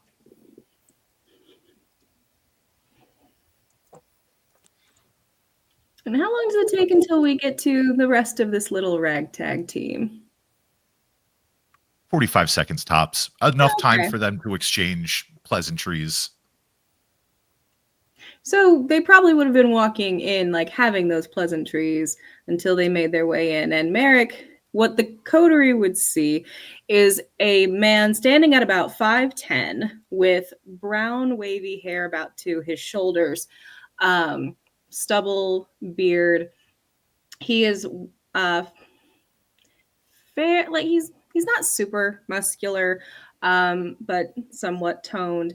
Currently wearing a very embellished tuxedo jacket with no shirt on underneath, but a variety of chains, harnesses underneath, golden ones. He's wearing black slacks, buckled boots, and he has several rings on his fingers, and 2 bracelets. One a bracelet of what looks like glass beads, and the other looks like a charm bracelet that if you look closely, there's a large bead that simply says Las Vegas, Nevada.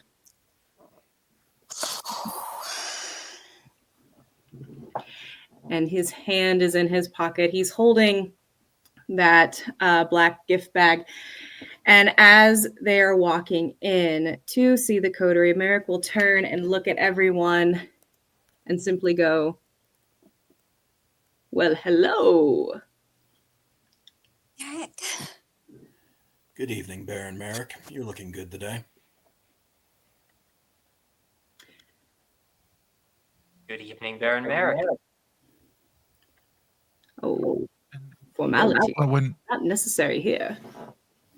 Rowan would make the polite introductions, starting with Charles, moving on to Colin, and glancing at Darlene for a moment before, "I'm sure Miss Lewis requires no introduction." She knows how to make a name for herself, all her own. You're looking well. You look great. It's great to see you. He will nod at her, and he's still smiling. There's not really been a change of expression on his face when Darlene talks to him. And he's not making any moves to go towards her necessarily, but standing, keeping his distance from everyone, trying to be polite and not get all up in anyone's business. You are all probably very confused on why I asked to meet you all.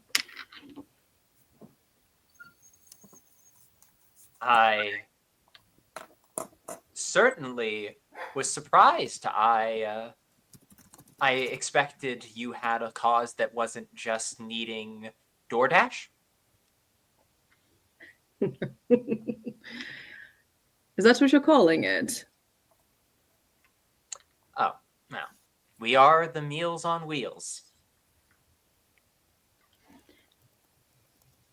Honestly, I was fascinated when Miss Alicia was telling me about some of the goings on over here, the things that your coterie is capable of, and I was just so curious. I wanted to know a little bit more about it myself. I'm not here to try and replicate or try and take what's yours. Curiosity killed the cat, Just wanted to learn. Satisfaction brought it back. I am one who likes to find his satisfaction. Makes a very quick glance at Darlene and looks at the rest of you. Blushes visibly. One does not achieve the rank of Baron without quite a lot of satisfaction under your belt. We were told very, very, very plainly that you are someone of great influence in your sphere, and of course, we'd be happy to answer any and all questions you have. My reputation tends to precede me. Oh, first, and he is going to put the bag out. He's not sure where to put it. He's just going to sort of hold it out and see who wants to take it. I am very respect and hospitality are very important to me, and since you are allowing me into your area, only seem fitting to offer a gift. Colin will be the one who goes for it and looks in the bag first. Oh, is he going to open it? Yes. He'll step forward 2 paces, open it, and bring it around chest height for himself. Okay. What he will pull out from that bag, it's a pretty hefty, durable bag, but what he's going to pull out from that is a small sculpture. A little, something that would fit well on a desk. But it's a very intricate, detailed sculpture. It is a vase with a bouquet of flowers in it. The vase itself is, very like a typical shape, but it has dragon scales all over it in a wave pattern in purples and blues. And the bouquet is made up of pink oleander flowers, orange lilies, and at the front of the bouquet are 3 dandelions bunched together in the center. You should not. It's beautiful. as I said, respect is important. You're allowing me into your area. It seemed only appropriate that I offer a gift. I made it myself. There's nothing funny about it, I promise. But you have a new lab. Thought, why not adorn it with things that are pleasant? Unless that's not really your aesthetic. I could try something different. No, Like, it's beautiful. like Merrick is very casual and like he is very expressive, like with his hands and moving around, and like he is not a stoic person whatsoever. He's just being very like open, silly, polite. Yeah, Charles does not like it. Does Merrick have Blush of Life active? And Mhm. what can okay, good. And what can Colin tell of how genuine he's being He's in this jovial, happy person? You have a breathing lie detector channel. I do. Are they reacting in any way, shape, or form? They are Because not. that's what I'm asking. Okay. The Good to know. words appear to be legitimate. Along with God damn it, he's hot, Colin also thinks, God damn it, he's telling the truth so far. He adds hopefully at the end. Charles smiles and says, well, I'm so very glad, and of course we accept your hospitality and are happy to have you here at our lab tonight. If you had questions, we're happy to answer, either about us to the extent that we can reveal it, or the duties and practices we make. Personally, we feel that what we're doing is a service to the city, and I promise you, there are no vampire intellectual property laws here. We would, I'm sure, be happy to know that the kindred population and the anarchs are being taken care of if you want to take a note out of our book. Colin gently puts the gift down on a lab table and moves Bunsen burners and equipment to the side to make room for it for the period of time. For the moment. As far as Alicia was saying, you are able to do something that honestly can't be replicated. So it sounds like even if I wanted to, I couldn't. And that's what fascinated me. What are you talking about? As far as replication. Was it not you all who was able to she offered me a drink. I was able to drink my old whiskey for the first time in a long time. And she said that it was because you all are able to do something with the blood, make it edible or make the whiskey edible. I'm not sure. Maybe I got it wrong. We have a couple of methods that we do. Alicia has her own, and I have mine. I've learned a couple of new tricks since Las Vegas. I mean, I'm sure if you're in negotiations with her, I'm sure some kind of agreement could be reached if you're interested. Colin pings Charles when the word agreements comes up.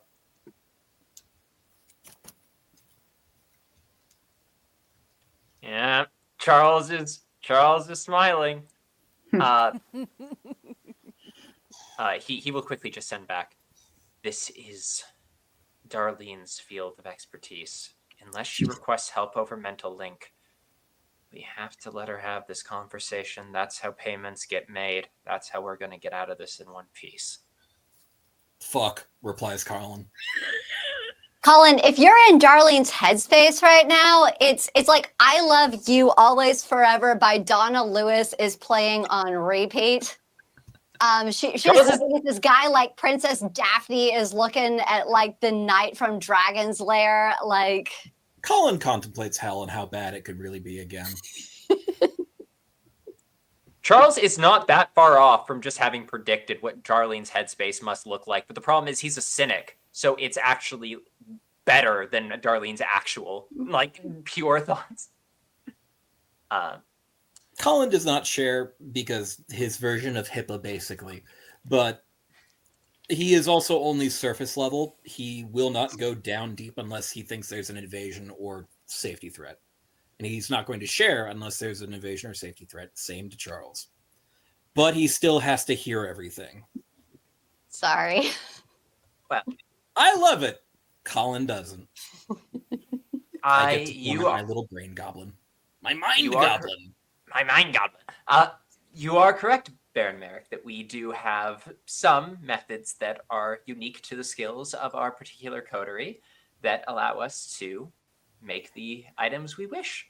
I'm sure Miss Sexton would be happy to negotiate with you further if you would like deliveries of these items ever in the future.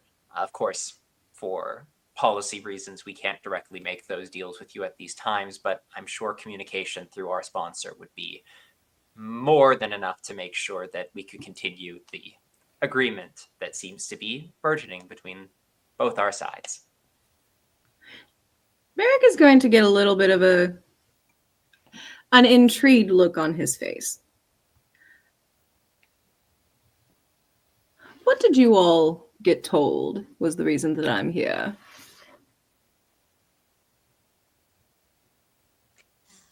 An art trade.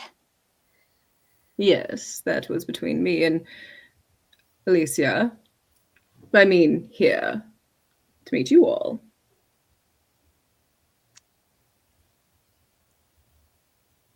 Unfortunately, we can't disclose information about our briefings.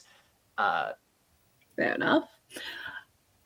You all just keep mentioning negotiations, agreements. Like But you of think I'm course. here to make deals. Well, a baron comes to see a freshly formed group of blood runners. I can't imagine that it was a social call. If I have misconstrued your intentions, I sincerely apologize. You all seem a little worried, a little tense. Even if we do come from different sides of the fence, you do outrank us. I'm usually tense, sir. My understanding is my rank doesn't matter much on this side. That is incorrect, sir. In the Camarilla, we respect titles, even if it is the titles of those who don't agree with us. I respect people who are dangerous. Dangerous? Who told you I was dangerous? The fact that you survived as a baron. Titles tend to attract people who want those titles. Would you like to know a secret? Always. To I my sur- detriment very frequently, sir. Survived being a baron twice.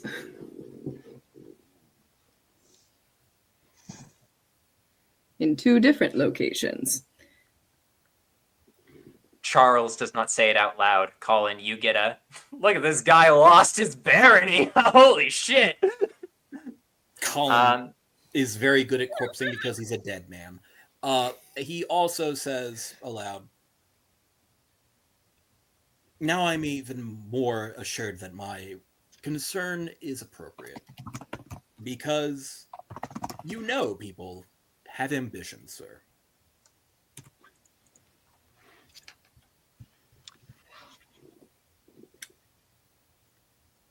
I'm very sorry. Abby heard it and didn't process what you said. Colin intimated, that sounds exactly like what I just said was confirmed, sir. Yeah, I should be worried about somebody who can hold 2 different baronies. I should be well aware that you are well aware of how the game is played, and people like titles even if they don't necessarily do anything.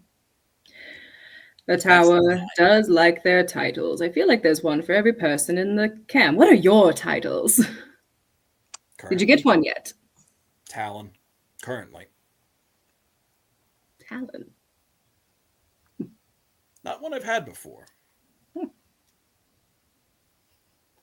Interesting. And then, so does Talon give you any sort of like special privilege or? Not to my knowledge, sir. Any pronouns are fine. Colin, That was a book, but also Colin is to me. Oh, see, cool. if that was a Colin thing, he'd have been like, I don't care about the pronouns. But if it wasn't, never mind.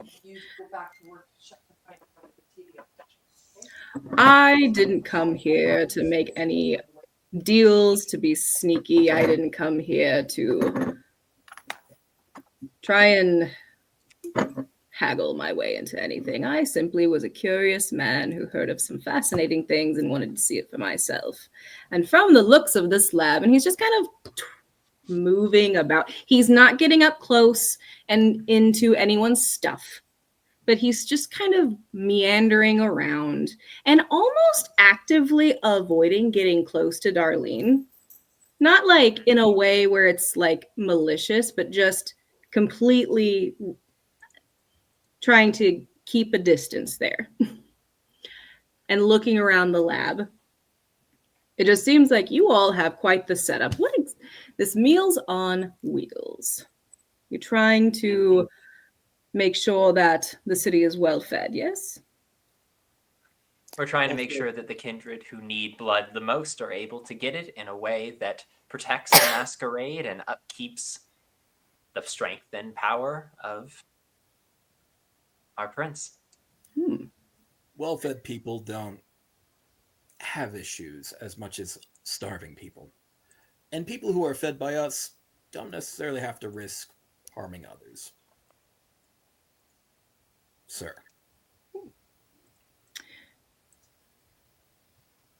Is that a struggle you all have over here, that not everybody is able to get the blood they need? Colin Everyone pings wants Charles. to join. Yeah, everyone wants to join the Camarilla. We're a growing city, bringing in new people. It can take time to get people the feeding grounds that they need and that are required. We're a stopgap for when people just need blood and they need it to not be a hassle on that night. Smart. Clever. Your words honor us. So was this coterie all of your idea? Your idea? Like you came together, or were you pulled together? Your talents seen and meshed? We are honored that our sponsor, the one who arranged this meeting tonight, saw our talents for what they were and brought us together for a common good of the city. Colin can't help himself, and he says, leadership has an eye for talent, and he listens in case Rowan groans in the back of the corner.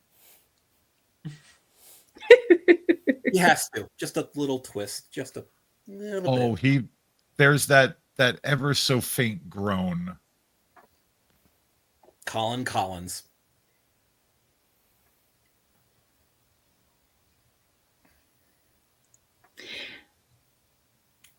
Merrick will just kind of look a bit at Charles. He's not gonna like say anything, but he's just kind of raising an eyebrow, like as Charles speaks, like because of how, like he's picking up on the way that Charles is speaking. It's just kind of like, okay, I see you. Doesn't really say anything out loud. But he's just like, huh. He earns himself a 4-degree head tilt in response. They're both kind of like just, dogs like,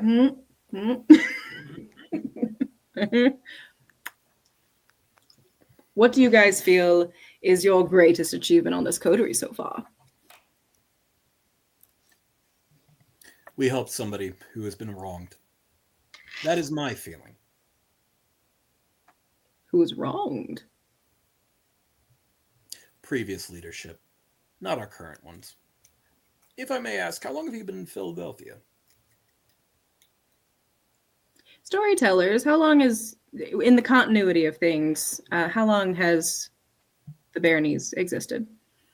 Merrick's barony would have existed, would have come into being probably midway through the war. As free space started opening up around the city for Merrick to just kind of slide on in unnoticed. So like 9 months. 9 months. Okay. Yeah, like 9 months to a year. 9 months to a year. Okay. It's been. I was able to sort of make way while their little war was going on. About in the middle of it. So 9 months, give or take. Thank you. For 2 people and then 1 person, previous leadership was lacking. I did something out of character that I hope to become more regular with time and patience and lots of hand-holding, and helped an individual. It was different. It was the same day that I met these 2 in person. Bit of a rocky start, but we got some good done that day. It set a good precedent. To me, that has mattered. An individual was wronged, and I like to change things for the better. And I like agreements. And I was able to fulfill something I made months. Oh no, only 2 months back. He gets a 1,000-yard stare for a second when he thinks of when he went into the Undercity for the first time. And he's like, oh God, that was May. Oh, it's only August something now. And then blinks and he's like, back. I said that I would work to help an individual. And I did. With these 2's help. Strong group here, it seems then, to be able to accomplish something like that. We're highly motivated and dedicated to what we do. We are a single, cohesive unit.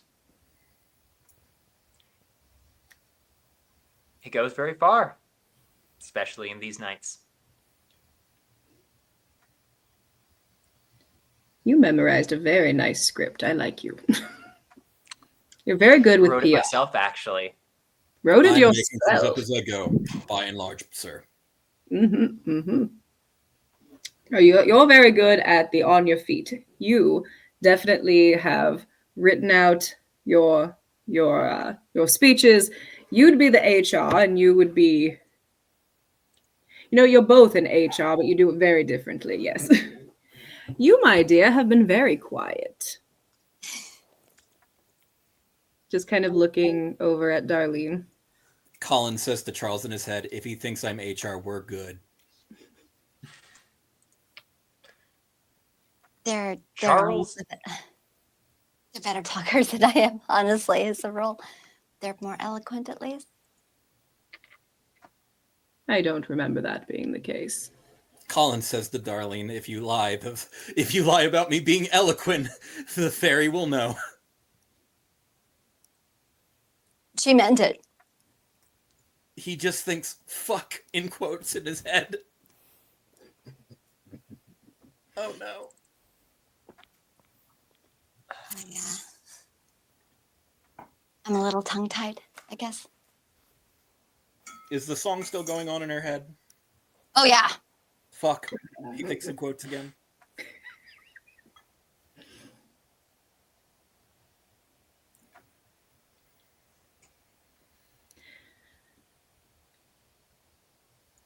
He'll just nod at her. He's trying to give her space. I think that what she would notice from what he's doing is like he's actively trying to give her space. And it's driving her up the wall.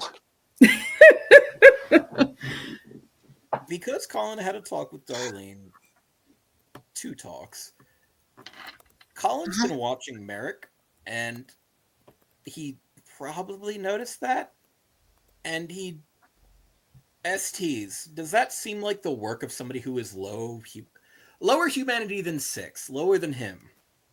Or does that seem like he might be like 6 or 7? Because that feels like it has emotional intelligence. Man can act. Fuck. He also knows this. He knows Darlene. And he's also got some very deep feelings about he where made it- everything landed. If So he made it to Baron, Yeah.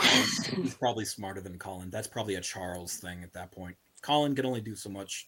If it's not intellect related and it's social related, Colin can only do so much. So that's fair. It's on you, anyone buddy. is if you wanna welcome go. to insight check Merrick. I kind of Charles? wanna, but I can also assist Charles, and I boop him, and I spill coffee all over myself. And I boop Charles and go like. So here's the thing: Yeah. when you look in Charles's head, it's not as orderly as normal. Something's gotten under Charles's skin, and it's starting to creep its way into his mind palace. There is this roiling sense of, it's not anger. It's this sense of watching someone be everything you expect them to be, and everything they do is a new disappointment. That's fucking weird. And Colin's not used to Charles do that. Also, Colin's like, well, that's no fucking help.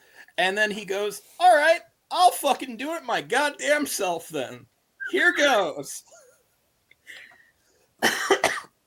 He's like, all right, I will second fiddle the shit out of this and I will take the initiative. And I'm going to roll some dice. Wits insight, I'm guessing. Yep. Wits and insight. I think this is opposed, and that's a Baron, so we're going to see how this goes, chat. Roll that beautiful bean footage. I believe in you. Just great. You are mistaken. Thank you, though. Hunger of 2. Oh, that's not terrible. I'm a willpower the 1 and see what happens. I will go from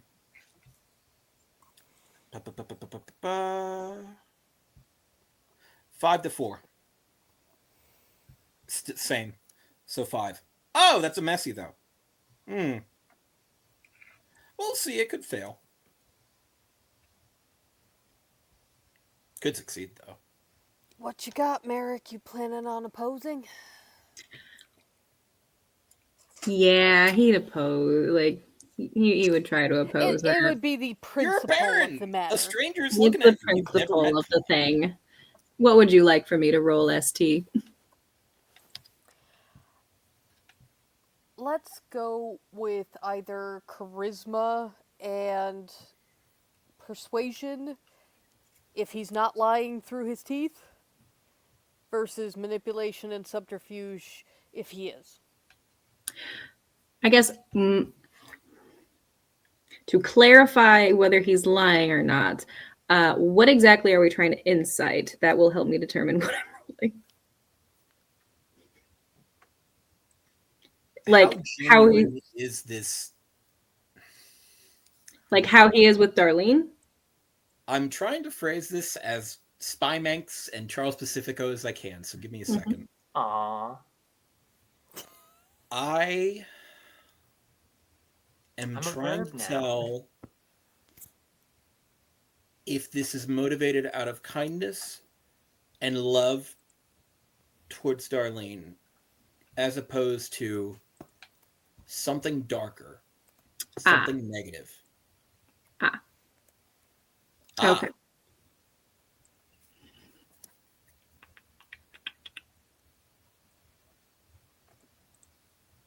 I got you, boo, then. Okay.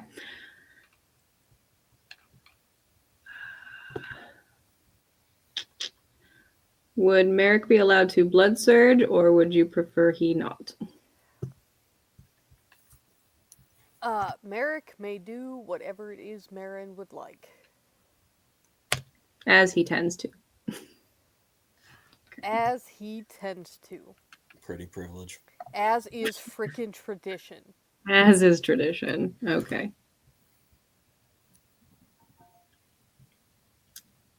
I'm going to spend a willpower. Okie dokie. Artichoke. Okay, well, there you go.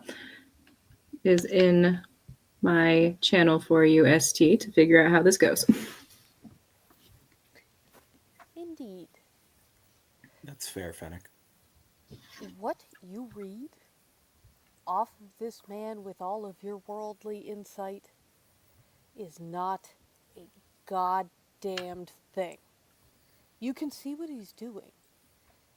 He seems to be deliberately putting space between himself and Darlene, even as Darlene seems to be wishing that the space would close. It Colin's head seems is just that full he of- knows exactly what he's doing. There is no way for you to tell why. All I can tell is that it's deliberate. Yes, it appears to be deliberate. There is, for your crit, because we'll deal with the messy after we deal with the information given. For your crit, you do not sense much in the way of feelings from this man. This is a He performance. is as adept at masking as Charles Pacifico is. Horrifying. That is about the scariest thing you could have said to me. Great, I love it. To the point that, much like Mr. Pacifico, you're not entirely sure whether or not he realizes what he's doing is a mask.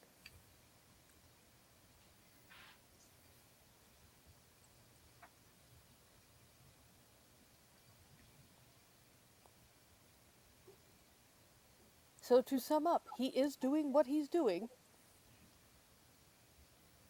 Darlene wishes he was not doing what he is doing. And there seems to be no emotion, no traceable emotion that you can track behind it. And in the back of his head, from the Darlene side of the room, always I wanna be with you and make believe with you and live in harmony, harmony. Oh, No, love. that's when she's high on Steefer's blood. Fair. We're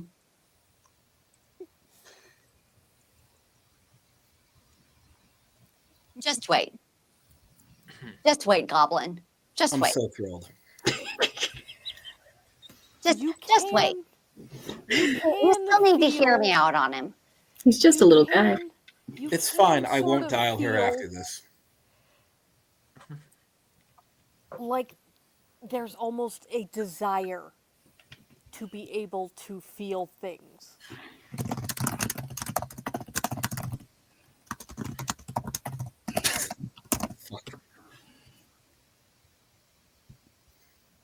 Colin wonders how far away he is from that.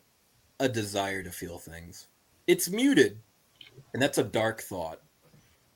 But there's something. And he's currently faking it till he makes it, per Cyrene's advice from 2 Cyrene sessions ago. And pretending and hoping, and it's muted, but it's still there. And the quiet little traitorous thought in Colin's head is, how far am I from that?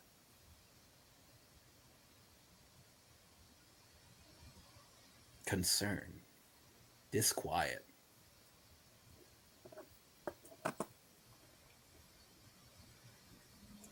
In the meantime, I don't know if you've ever seen dog training where you train a dog, you put a treat on their nose. Woman. And you're no. I'm just trying to give you atmosphere. I'm trying to help y'all out to build the scene where you put a treat on their nose and they have to just hold it there until you give them the signal until they can flip it up and eat it. That's how Darlene's looking at Merrick.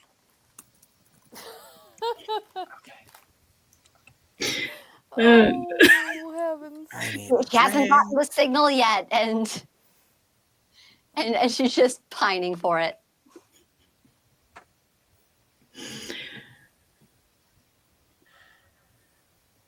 Well, if words are a little difficult for you right now, then Charles, how would you answer that question? What do you think has been your greatest accomplishment on this coterie so far?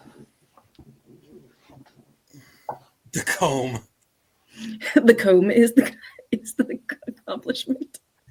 Yeah, it's just these luscious. No, Charles Delicious. smiles, combs his hair out of his face, and after considering it for a minute, he says, "I do think that our greatest accomplishment so far as a coterie has been so quickly managing to become something that everyone on the city needs and desires. We've been getting work from one end of the city to the other.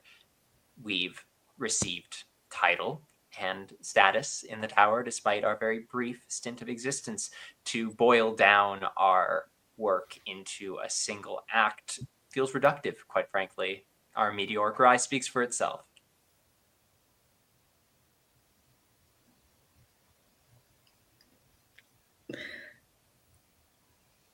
I'm going to bring gold stars next time I come to see you. Every time you say something very intelligent, very well done.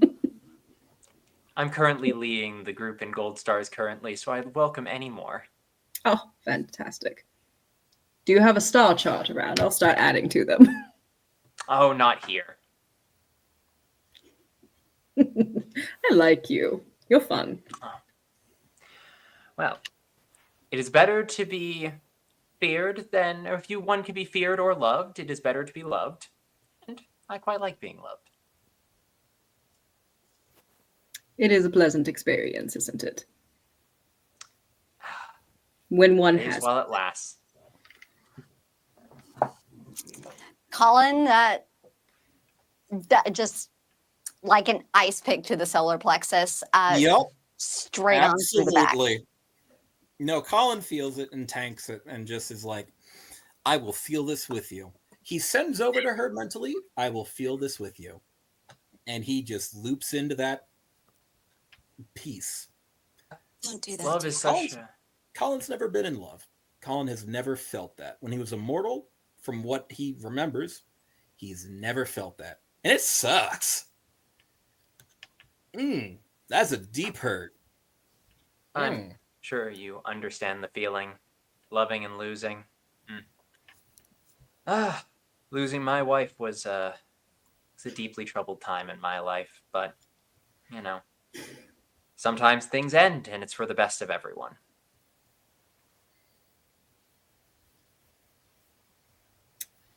He said that out loud, right? Oh, yes. Shit.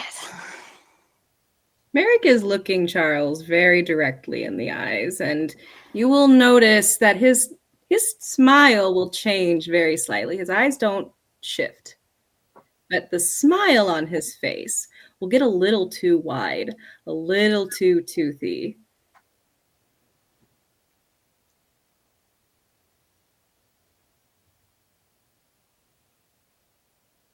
Such wisdom.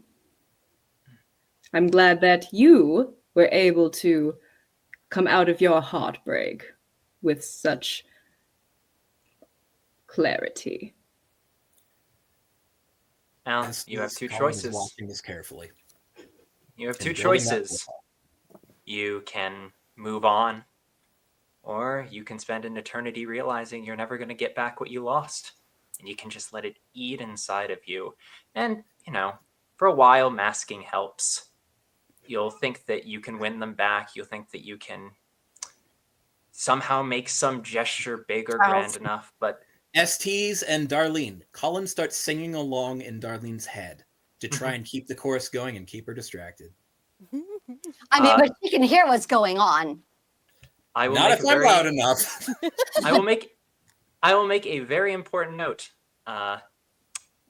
There is no itching being triggered by anything Charles is saying about himself.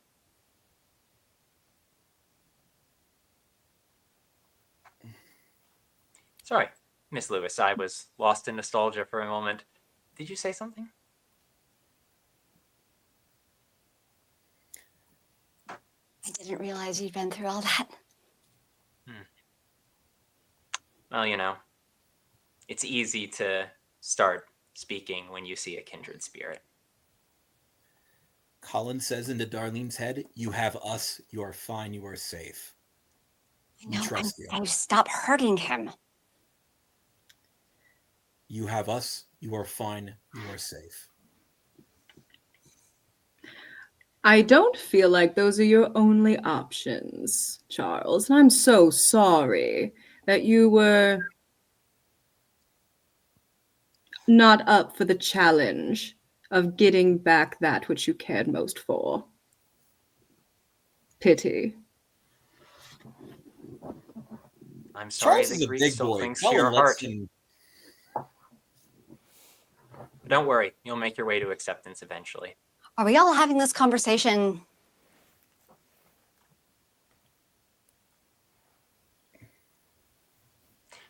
What conversation?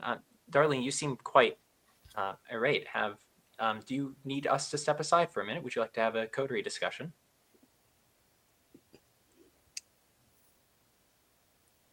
Colin says, I'm sure Baron Merrick would not mind at all.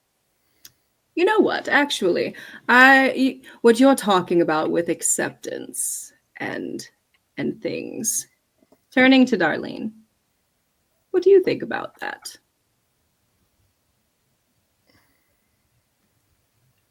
I think that Charles was talking about his own situation. Oh, but he seemed very, very sure that others should listen to such wisdom too. And I have always admired your mind and taken your opinion in great accord. Would love to know your thoughts, my dear. On what?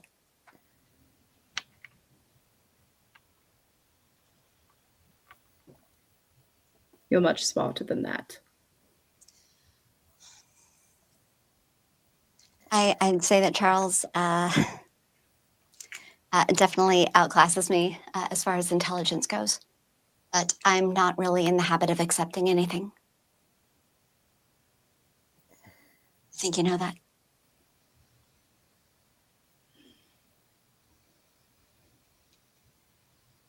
Kindred spirits.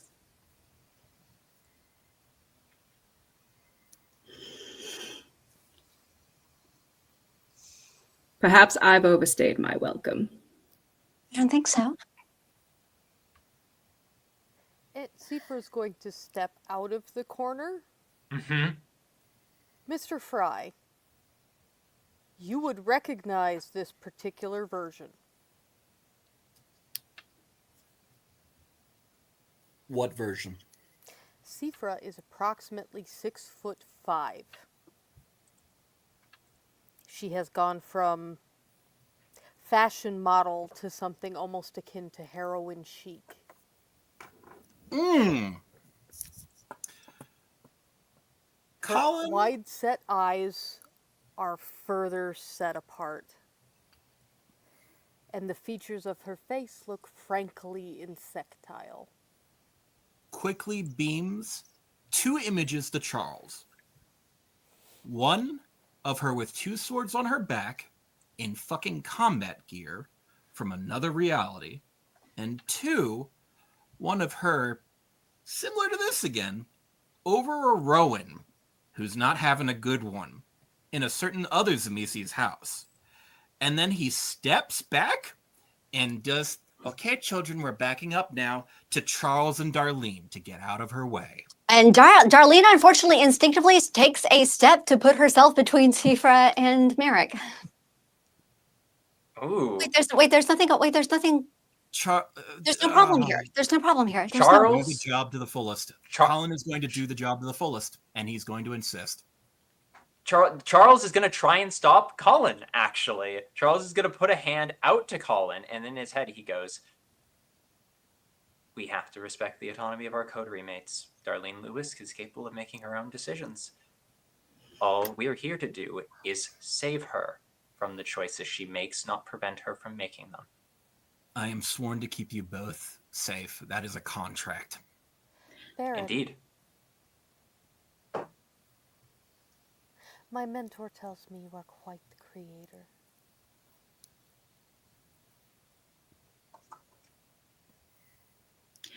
In all of this, like, so Darlene is standing in front of him, right? Mhm. He would have put a gentle hand on her shoulder, and tried to pull her a little back. Not in a harsh way, not in a hurtful way, but just in a very gentle, protective manner. Pulled her back so that she can be next to him, and he's going to keep a hand on her waist, but he is more in front. She is Hey, correct. SPs. Yes. Colin is going to be at equal distance between Merrick and. If Darlene is to the side, Colin's hips is equal to where Darlene is. So he's gonna get real close up to Merrick. Yeah, Charles is gonna fall back because Charles is not smart. capable of fighting. I love convictions. I love convictions.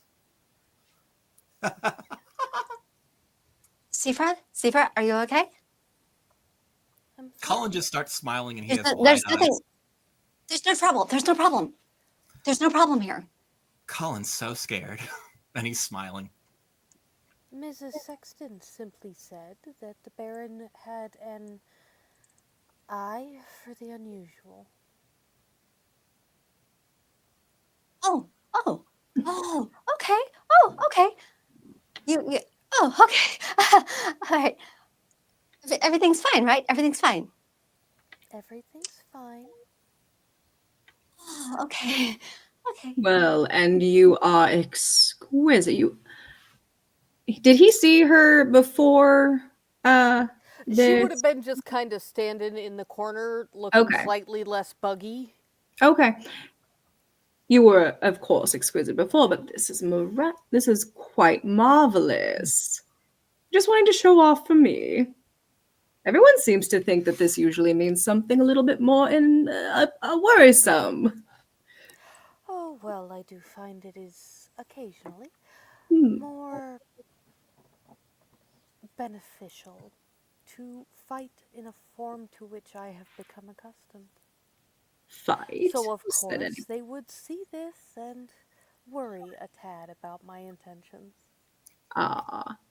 So you don't wish to fight me? No. I wondered if you might like to play a game before you leave. A game? He has not taken his arm off Darlene. And is almost very gently holding her waist a little tighter. A game. What sort of She's game? not leaning into it. She's nudging into it, though. Colin's got one hand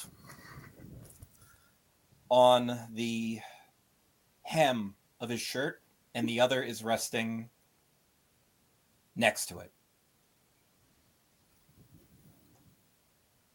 And he's smiling. His eyes are blank and he's smiling. There's no need for that, Mr. Fry. Yes, ma'am. This is a display.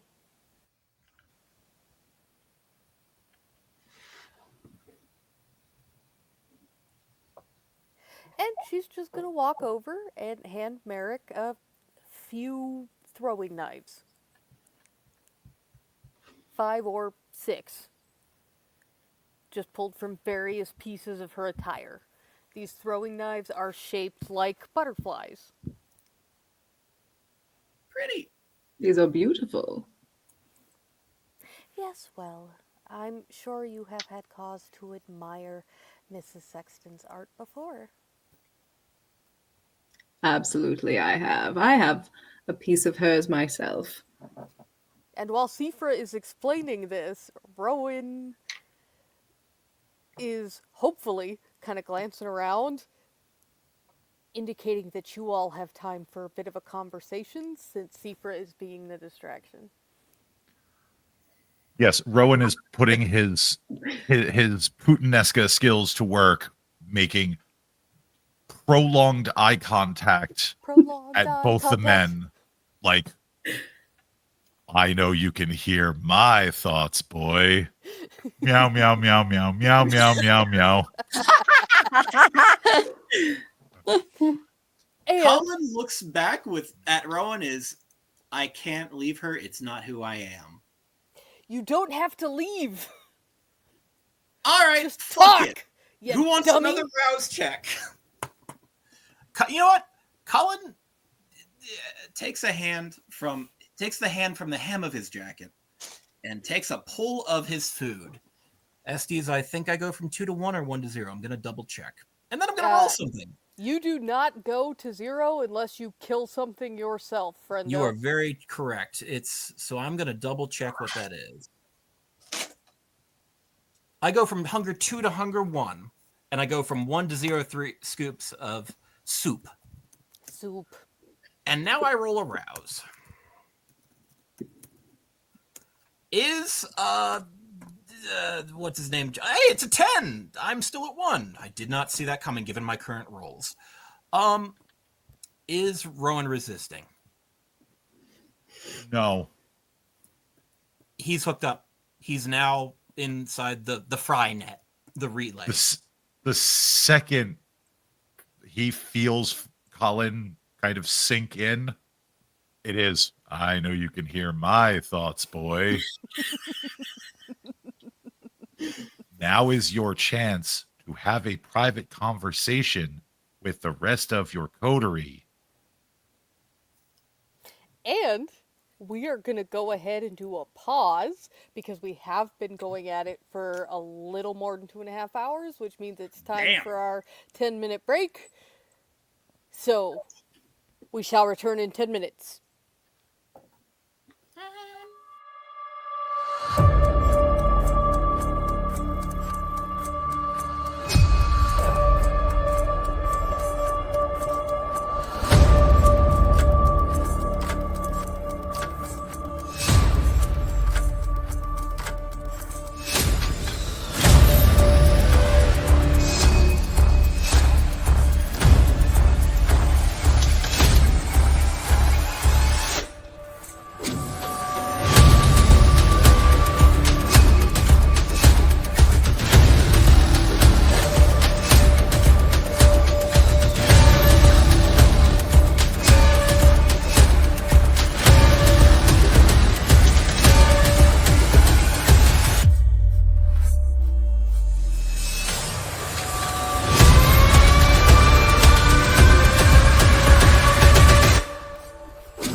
Welcome back to Philly by Night.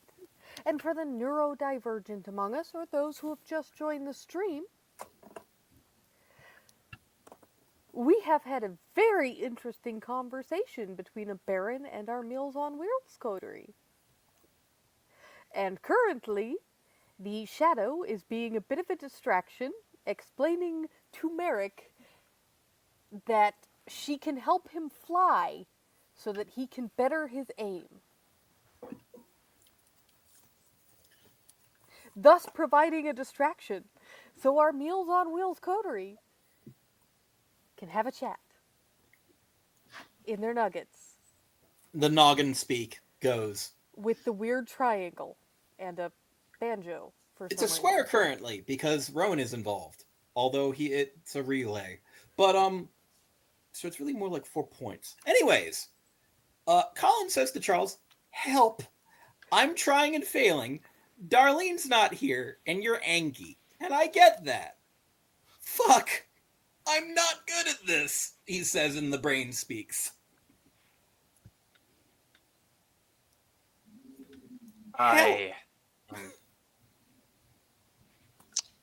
Everyone is connected. Are we all connected? Yes. I have to be the relay still. The way Yeah, it works. Colin I'm has to not be going to really- force you to use that mechanic, but yes, Okay. assume you can all Perfect. talk. Yeah, we were. There's an actual distraction. So we're golden. Charles will exhale and he'll just say, "Listen, Darlene, Charles, I'm sorry for everything, but please stop hurting him like that, please. He hasn't done anything wrong. He's not going to. That's a fucking lie. I know people like him. Every word, every line. He knows my script because he's reading the same script my Dometer did. He's reading the same script that ruined everything for me. And I do not care if he's the Baron, he's the Prince, he's the goddamn King of Kindred Kane himself. If I can tear one line in that pretty little facade and make him look in the mirror for a moment and realize how ugly and hideous his insides are, I will laugh all the way to the sunrise, Darlene." He Oh, knows. no, says Colin. He knows who he is. He knows his nature. He's accepted it. Holding He the should mirror up to suffer him. for it. All right. If you want to try to have a statement about his character, that is fine. But you can't make assumptions about our relationship. Miss Lewis, you are free to feel about other people however you want. I have not said a single thing to you this night that implies that you cannot feel about Mr. Baron Merrick however you damn well please. That is your prerogative and your right. If you will relay all the conversations we've had tonight, I have not told you once how to feel or how to act. I have in fact instructed Colin not to interfere with your decisions on how to act and how to feel. You have every freedom to do whatever you please, because I am the last man alive who gets to stop others from doing what they desire unless they ask me to help them. So I would ask in return that you not assume I am doing this for any reason other than the fact that it makes me feel better. If you would like me to stop because it bothers you, don't assume I'm doing some altruistic move and tell me you would like me to stop because my behavior is harming you. I don't give a shit about how he feels. I give a shit about how you feel. If this is becoming a problem for you, let me know and I will lock it the fuck in. I'm sorry. I really am. I thought that there was some sort of implication that he should accept that our relationship is over, which is like. I thought that's what you were trying to imply. No. Miss Lewis. God, would you call me Darlene? Darlene. I promise you, from the bowels of my heart, you are free to feel and think however you so well choose. Merrick is not the prissy, etiquette-impaired pansies I sometimes get to spar with. He knows what he's doing. Every gap, every weakness, every little, small, tiny opening is the only room I have to maneuver. What is he Any doing? If you know what he's doing, what is he doing? Why is he here? He is here because he. Charles takes a deep breath in, and as he exhales, Colin, you can feel that buzz that's coming from Charles begin to push itself back down. Colin's been having that face in his head the entire time, and he's out in real life just been doing. Darlene, Merrick is here because he believes there was something he liked, and something he liked is gone. No, rephrase. He had a routine. His routine was broken, and like all creatures of habit, he wants his routine to go back to the way it was. If you want my assumption, he's just trying to get comfortable. I, however, don't know. He's an iron wall. Colin couldn't crack him. I doubt I could too. Whatever the reason is, he is quite literally putting his ass on the line, helping the tower pass an audit that their failure would normally benefit him far more in most cases. Just to speak with us, and let's be honest, to speak with you. There is something about you that has caused him to try and move heaven and earth. If that's not love, I don't know what is. Okay. And I will tell you, Darlene, that we have a living lie detector that said that everything he said so far has at least been, as far as he's convinced, the truth, the whole truth, and nothing but the truth. So help him God, because the devil's got his hold on him. You have not asked me for advice or guidance. I will tell you this. That's my best guess of what he wants, but you're going to need to talk to him if you want more information, because if I say any more words to him, I'm going to walk out of this and going to go find my face plastered all over the city and have my employers calling me and saying, hey, we're redirecting you off all the Anarch routes because they've started printing your name on rockets and loading them into big comically sized cannons that they're going to fire at you. God, the things I need to say to him. I don't know if I can say them in front of everyone. You don't have to. If you want to pull him away for a private moment, you have the advantage of Mr. Fry on the mental link. So if anything happens, we're just a brain blip away. You are free to go have that private conversation because I'm not your dad. I can't tell you what to do. You think Safer would still be able to listen in? So, what I If would she have wanted do to, is- unless you asked her not to. I mean, if she can tell lies from truth, yeah, that'd be great. Then, Miss Lewis, sorry, force of habit. Then, Darlene, go do what you need to do. As your coterie mate, I will support you absolutely in all that is within my power. That's the deal we made. Colin looks. I don't leave with him. I don't. No. Okay. Yeah, I don't. You've now made that clear. It will not happen. We can agree to that, correct, Colin? Colin looks terrified to like he's seen a ghost. And he says, I have to do my best to keep you safe. It's not me if I don't. And saying that is scary because it means it's real now. And he says on his mind link, hey, Rowan, do you think I could mind link to Seafra? You're muted, boss. You're muted. Love you, Bay. That would be an exceptionally poor choice. You do realize that while we are distinctly inhuman, we were human once.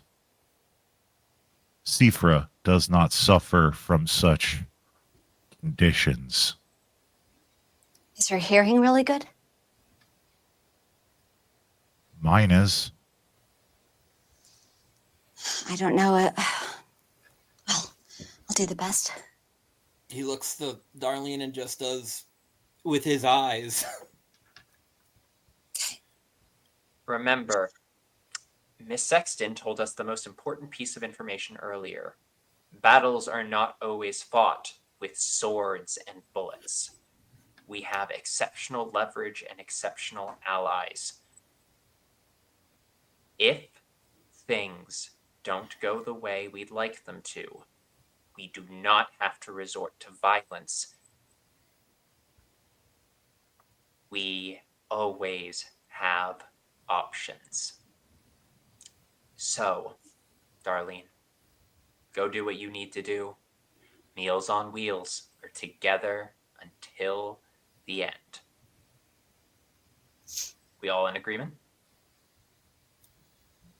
Thanks. The safe word is safe word. The safe word is safe word. Thanks. I'll be there, or it's not me.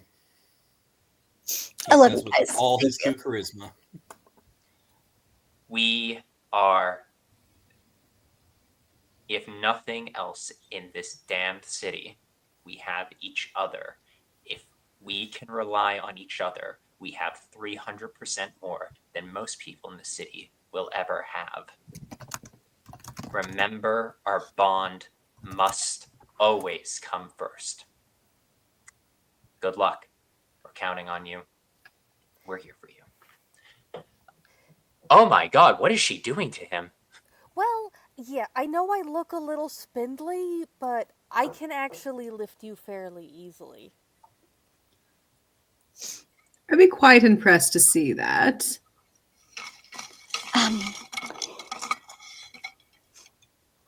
Did you want to try? Is it okay if I talk to the Baron in private? Yep. Sort of? I can just go stand back in the corner. Seafer feels an itch when Colin says yup.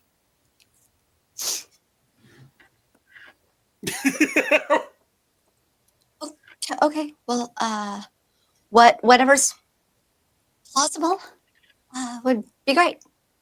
Mrs. Sexton would be really disappointed if I left anyone alone in the room with the Baron. No offense, Baron, you've been lovely. Oh, okay. Merrick is going to take his bracelet off. The beaded one. Not the Vegas one, but the glass beaded one. And he is going to hand it to Siofra. Baron? This is not a gift. This is collateral.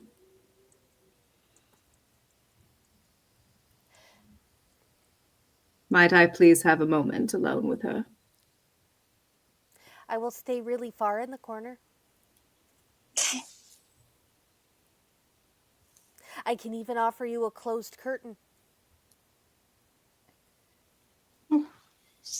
Okay. He's still going to hand her the bracelet. He made it very clear it's not a gift, but he is offering this as collateral for there to be an understanding that this is important to me and I have to come back for it. Darlene is coming back. Show of good faith. That tracks. And, Seaforth spent so- enough time around dragons that she could pretty well figure out a piece of a horde. A peaceful horde indeed. Yeah. Colin, I assume, is still linked, and Darlene will reach out to him. It's like, stay with me. Please. And Seifer's just going to be inspecting the thing as she I'm in your sort head. of falls Colin back. says, I'm in your head. And he says to Charles, I'm thinking in his head to head, nerd to nerd, goon to goon. I'm thinking of violating her consent and using share the senses on her without asking first. Charles considers, and you can feel his consideration. He says, unnecessary. Yeah. Rowan, do you want to explain part of why that is? I'm sorry, once more. Did you I want was- to explain why Colin violating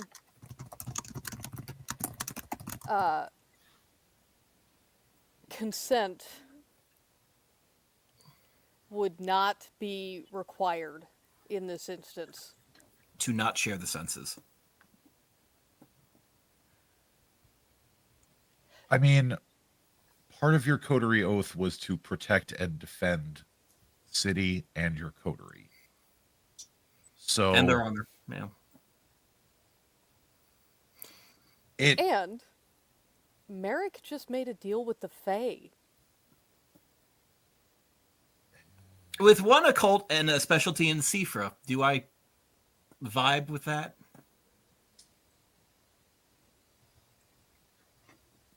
Yeah. you're gonna need you're gonna need further context to really get the nuances of it, but I would say like this looks like it could be construed as a contract. Okay. That's a Colonism. Yeah. And you wouldn't know that about Merrick, so I'll Colin leave knows that tidbit contracts. off to the side. It's a mystery.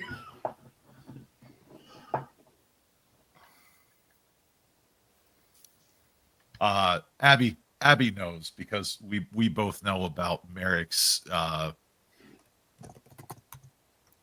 ethnicity, nationality, heritage, and why he would know the ins and outs of making deals with the Fae.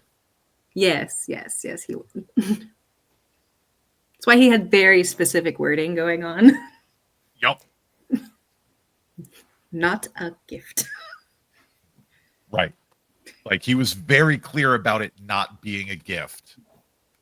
So, like, yeah, it's possible that with a little bit of occult and a little bit of politics, you could noodle that out for yourself. Go with God.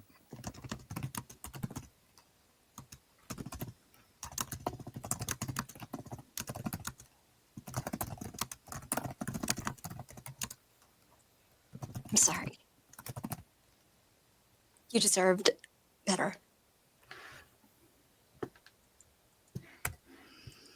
You deserve better.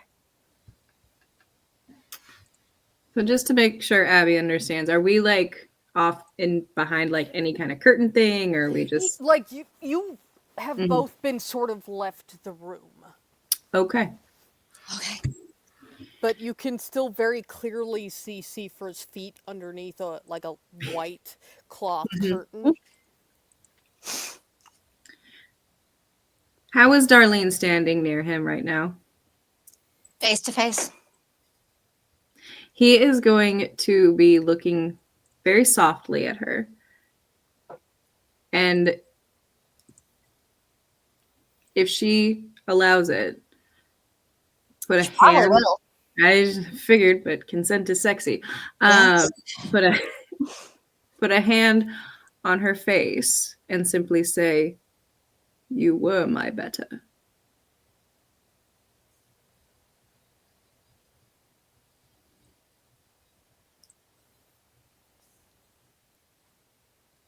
I want to go back. I wish I'd never left in the first place. Then why are we here? Because you came. You showed up. I have no idea why. I mean, if you want to come back, why are you here? Why don't you come with me?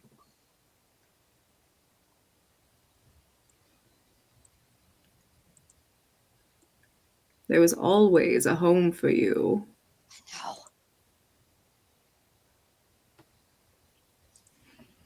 You are what you are. I love what you are. I fumbled you so bad. If I came home now, you'd make it so I could never leave again. And probably that'd be the best for me. Like, look at what I did to myself when I did. All of my bright ideas. He's going to, the hand that was on her face, he's going to take one of her hands and put it to his chest. How could you think so little of me? I don't think little of you. Think that I would take your freedom, take so much from you. I could have after I got you out of that. I know you could have, but you believed in me.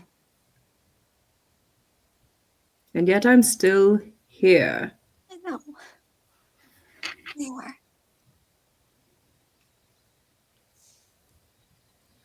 don't think badly of you about it. We can't help what we were made. Do I look the same as back in Vegas? No, you look so much better. And I'm proud of you. Isn't that what you asked of me? Yes, it is. It is. And when I left, I thought that I could set an example and maybe like show you a better path and lead by example somehow, and that you would be able to recover from that, and that I could come back and things would go back the way they were. But Why can't they? What is so different now? I am the man now. I am back to the man that you met down south. I am back to that place. That's the thing that you asked of me. And I'm standing here, not willing to accept losing you. I know. And you still say no? Yes. You are the person that you have always been. I love you for that. But I'm not the person that I was. And I'm not the person that you thought I was when you'd entered into this relationship. You are still the person that you are. But your ideas of what I am are going to be different now. They're going to be more accurate, that's for sure. How? You're going to see how badly I fuck things up for myself.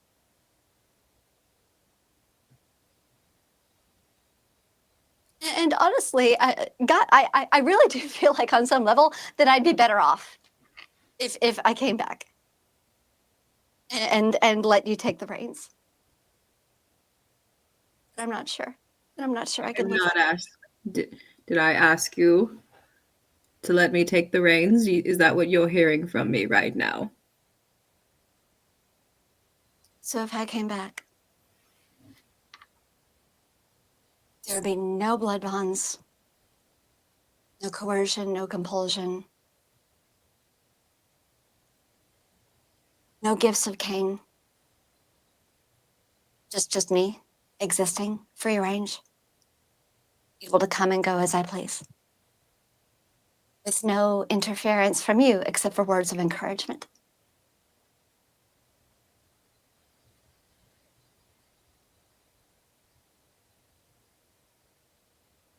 And Lacey wouldn't, and Bailey would never be bound.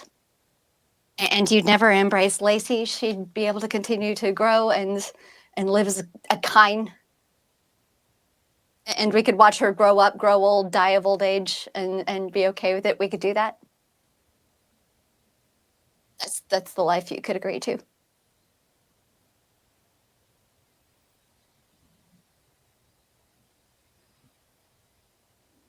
I was never happier in my entire life than I was when I was with you. But I can't change. I can't change what became of me in that time away from you. And I don't think that I'm the kind of person that was meant for happiness anymore. I'm meant for something. I'm meant for something, but happiness isn't it. Sorry. I wish we were both humans. Gonna go with that. Or I wish we were both kindred. Hello? Nope, I'm downstairs watching a game. We can hear you. It's okay. We can pause. Fix it in post. He's just been letting her talk. Not sure how to interject this whole time.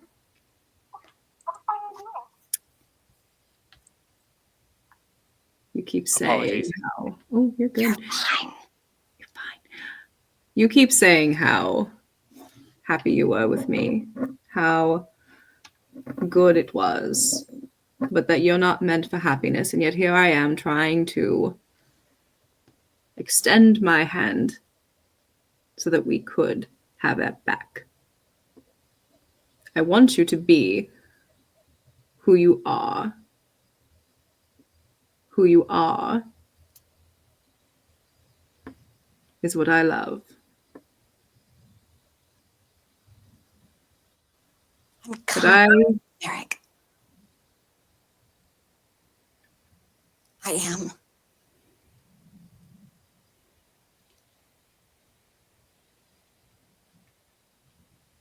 Where it matters, where it makes a difference. I am.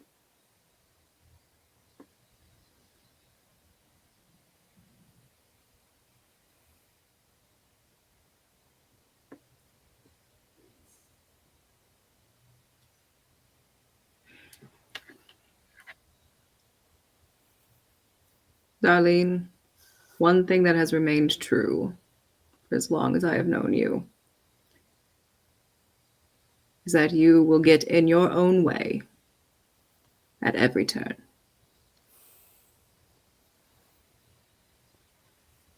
Would you let me? Let you what? Get in my own way.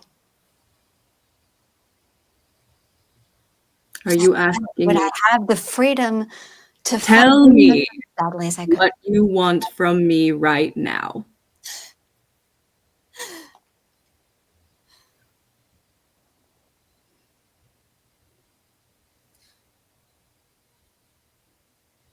Would you embrace Lacey?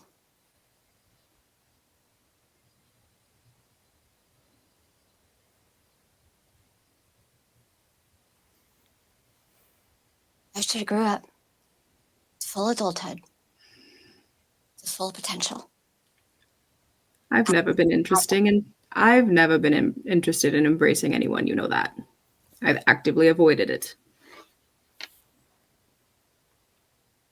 Then it should be easy to say no.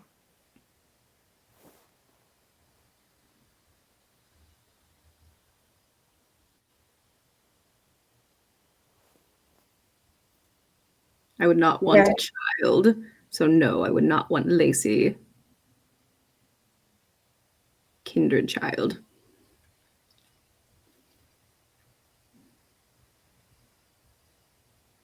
So it should be easy to say no.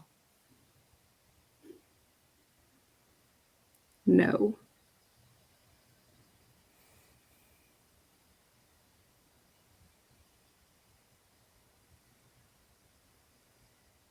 Would you bond me? No.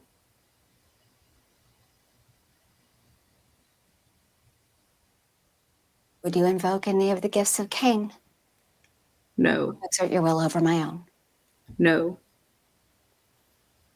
So, Merrick, home slice.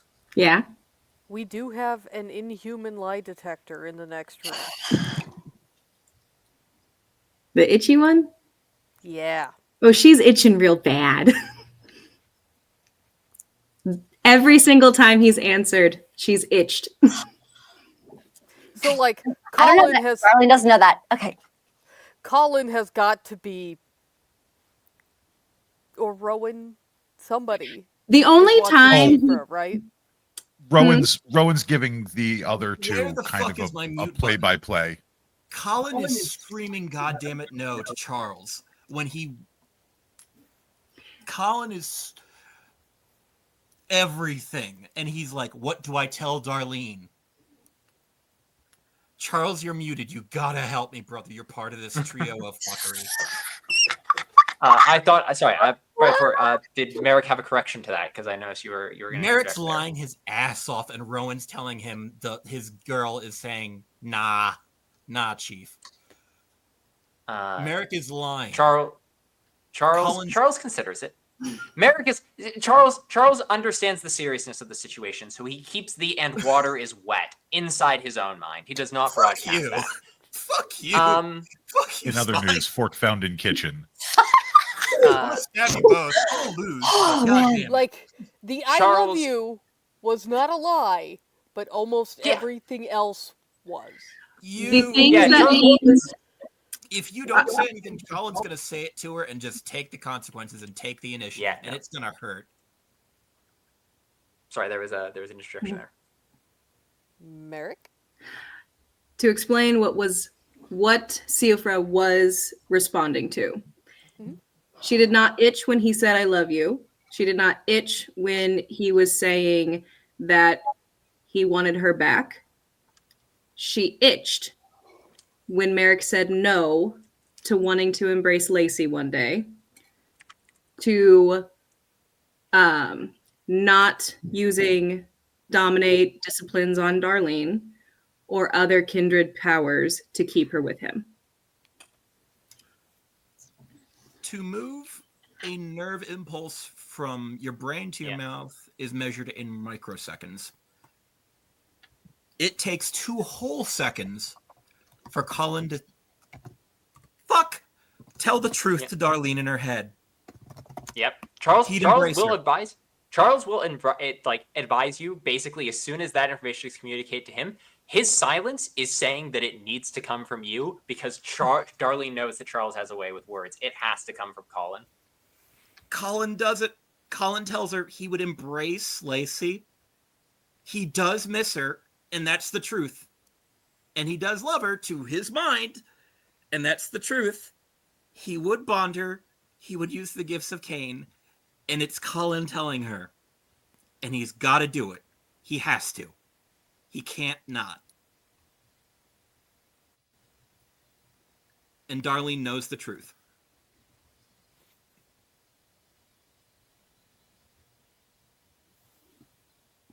I believe you. I love you.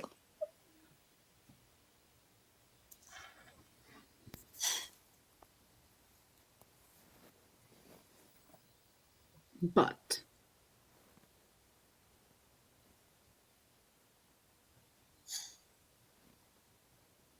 I have my obligations to the tower.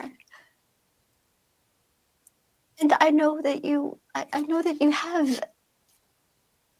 I know that you've had a bad experience with it, and I know it seems like this monolith of authority, but they're different here. They really are different here. The fact that I have a position, they think differently here. I've heard Really that. think you should give their vision a chance. Haven't we heard this song and dance before? What song and dance? Dreams of the new Camarilla. But I think they really mean it this time. They always mean it this time. That's why the Anox happened.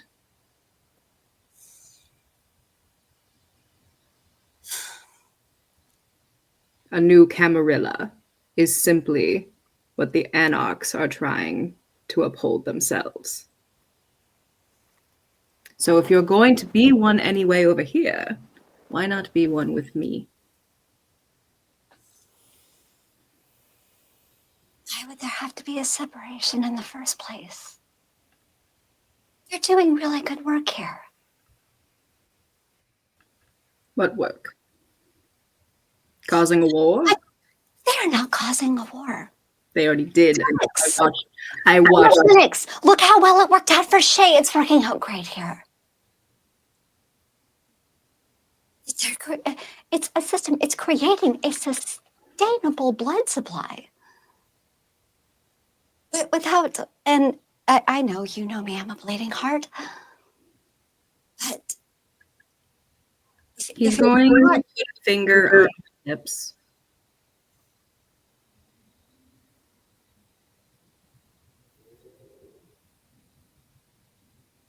Just listen to what they have to say. Maybe we can meet again soon. Hey, this is not exactly the friendliest of locations. And I think that emotions were a little high. But can you get back with them and try to talk some sense into them? Darlene, I'm getting tired of my heart getting broken.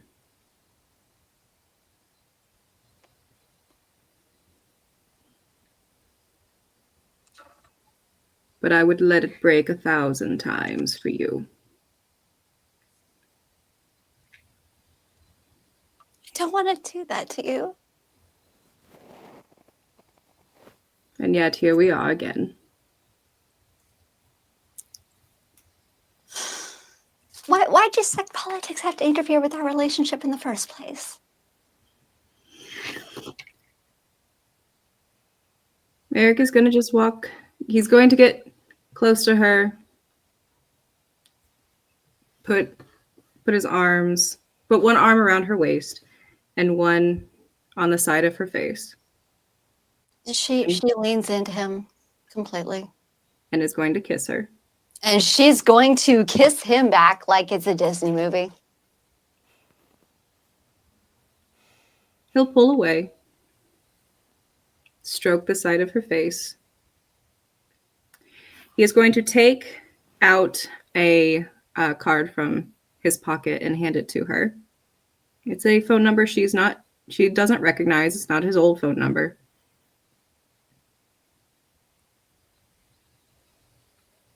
I will come when you call. Promise. He will say in Welsh, and I will say it in English because Abby does not know Welsh. Forever and always.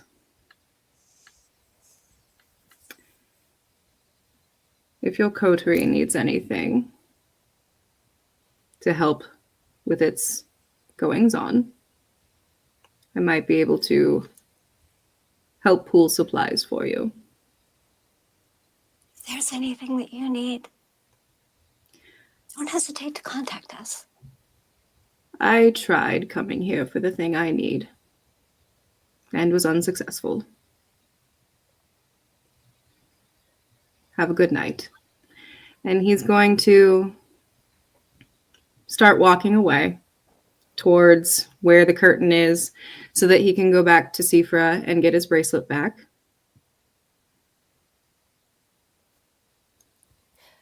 I see the conversation went well. As well as it could.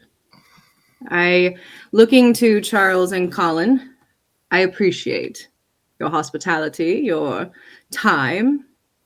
I let Darlene know that if there is anything I can do to help support your coterie, I am more than happy to provide it.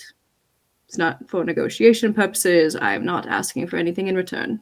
But should you need help with supplying what you need for what you do, I can see if I can help with that. For the record, that was the storyteller needing to scratch her nose and not a detected lie. That was not a lie. Charles smiles and says, "Your offer of aid is deeply appreciated, and if we are in need of your services, we will surely reach out. Is there a way we can contact you?" He will give. He will also. He'll pull out from not the same pocket that he got something out for Darlene. Couple of business cards with a different number on it. The cards on it say Kai Urin, and has the name of his art gallery out in his barony, and it is the phone number that goes to his office there.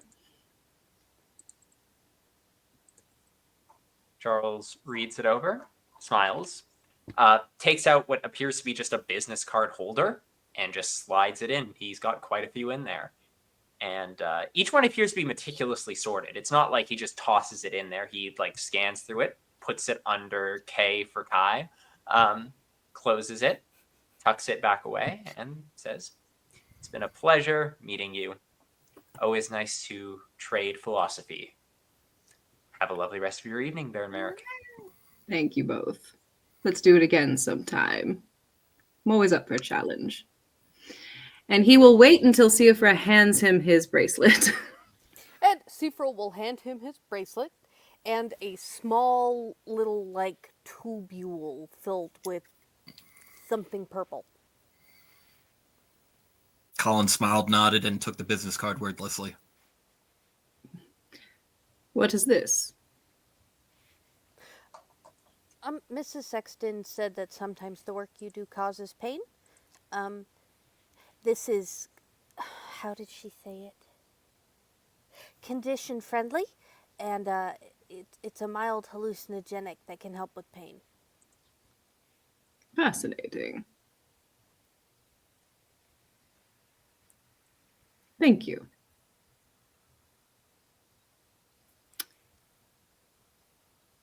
And he'll put his bracelet back on and start just sort of nod to everyone, nod to Rowan, and start making his way out of your lab.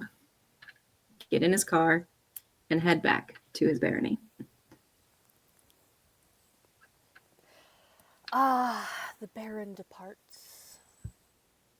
So now we are all back in our lab.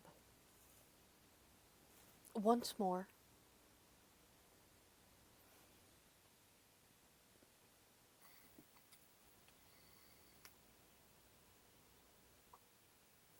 So what is going on in everyone's head before we close out this wonderfully bittersweet session of Philadelphia by Night? Colin's never been truly in love. Colin's never believed in somebody like Darlene has believed in Merrick. And he felt it. He felt it. All her surface thoughts, and Darlene isn't soft with her surface thoughts in this moment. And he has experienced it for the first time. What this was like. Colin gets to feel what the rest of us have felt.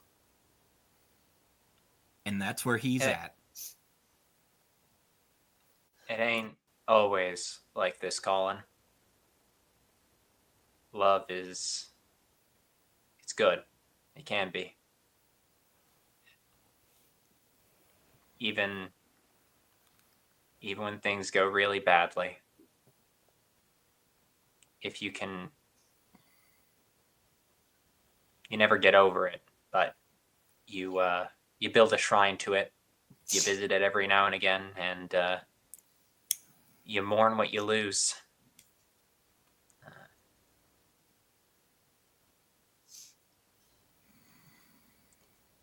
I lost my cool tonight.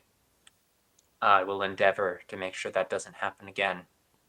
I will be more prepared. I'll have to watch for the fact I now know I have a weakness that I didn't think was so prominent. Still, it doesn't seem to have cost the coterie anything, so I will call that a success. You did an exceptional job. Your words were clear and concise. Your linking of our mind was useful and necessary. Yet again, Colin, you protected us. Thank you for your work. Colin can't talk.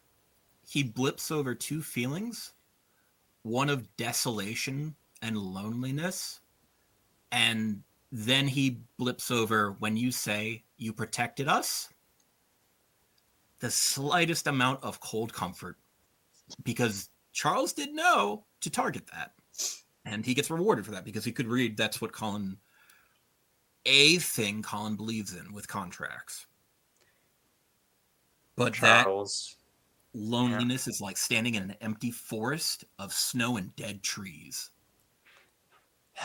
Charles goes back to his little fireplace inside of his mind and clears every other thought into a box and then drops all those boxes in the abyss. Darlene, what's going on inside your head? I mean, she's just a heartbroken girl. Like they're like she's on. She wanted this to not be true because she wanted to believe that there was any possibility that they could have a working relationship and that they could love each other as humans love each other. And at the same time, there's the relief of closure that she can finally understand there is no possible way that she can ever be with him. He would invariably, in her eyes, murder her daughter, their daughter, really, once she came of age. And Charles, other than sending the comforting thoughts to your coterie mates,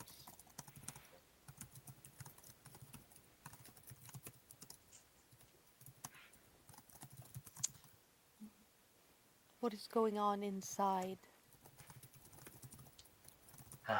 Deeper than most can see.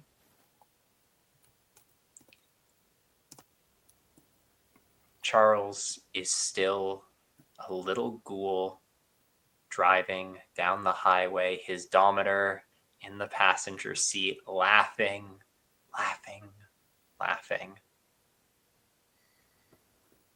And then beyond that, he's off to another job as a paramedic. He's a human, and he sees his family. Last time he saw his wife, last time he saw his kid, he thought everything was going to get a little better after that. Just routine call, basically a pickup shift. Charles hates continuing to exist, but because he deserves to be punished for what he is, he will continue to. Oof. And with those final parting shots, I'm going to have our players introduce themselves quickly because there will be a slight stinger at the end of this episode. Oh. Hi, everyone. My name is Spy, but I play Charles Pacifico or Charlie PP, depending on how well you know how to insult this man. And you can find me on Discord, which is the best place that you can find me. And thank you all for listening.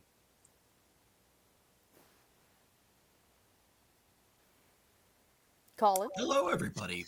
I am Grim Grimoire, a book, as it were. I play Colin Fry, and I am here to be traumatized and love every second of it. Popcorn. Over to you, darling.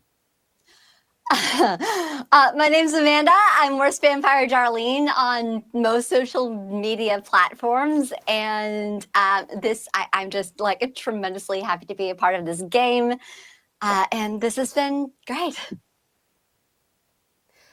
Stay tuned while we usher our players backstage as we indulge in a little bit of a stinger.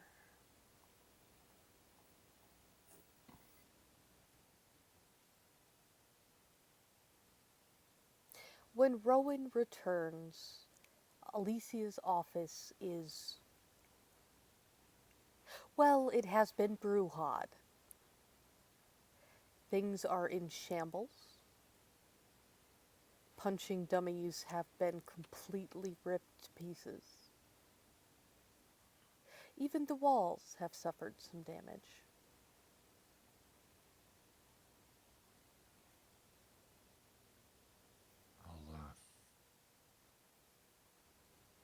Rowan will knock on the door frame very gently. You can come in. I've cooled off a bit.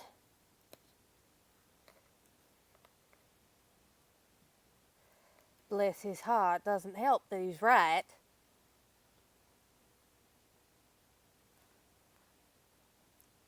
There is a quizzical look from Rowan.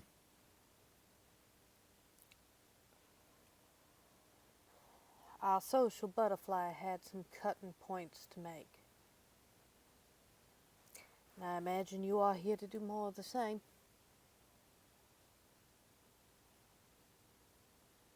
I'm just here to give you my report as honestly as I can.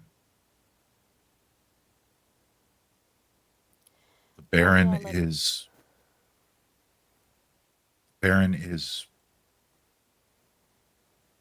well, as trustworthy as an anarch can be.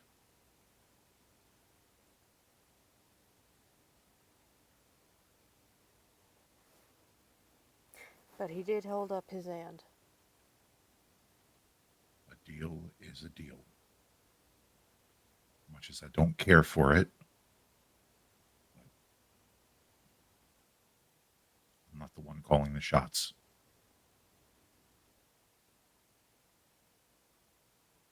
No, you are not. There ain't much I can do sitting in the lab dubious all day. honor is mine.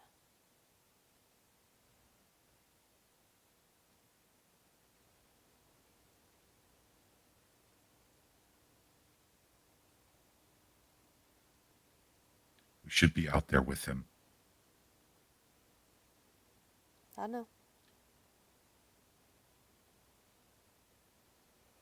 Then why am I spending my nights in a lab?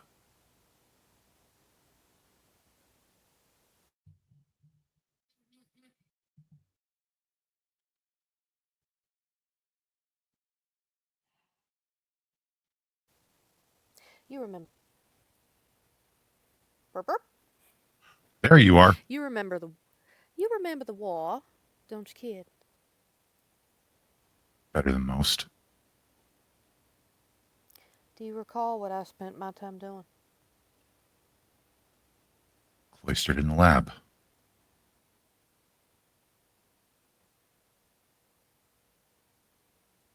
Do you recall why?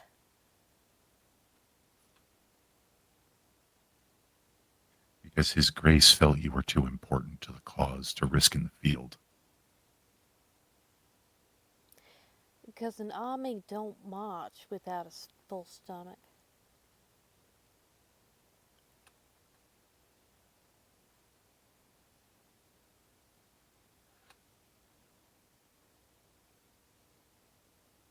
You think we coddle you?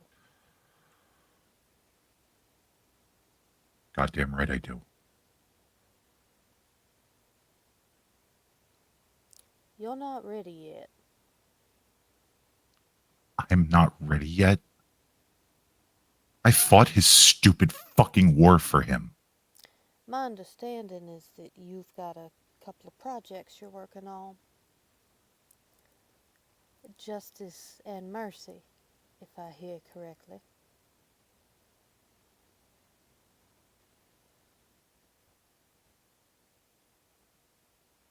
Yeah. How are those coming along? Should be ready soon. Just How going through soon? the last bit. 2 weeks tops. The armor is finished, but I'm still working through some of the firmware.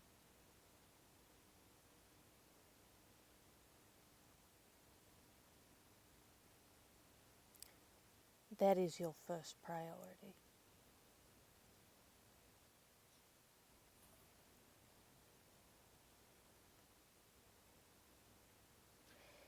If you need nights off from the cleanup, you can get a contact with Mitch. He's a strong lad. He can figure out how to clean up.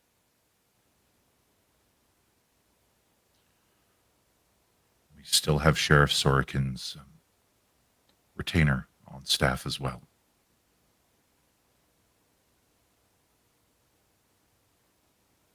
Every night there isn't another sighting. Is a night we have to make sure we are shored up for what's coming.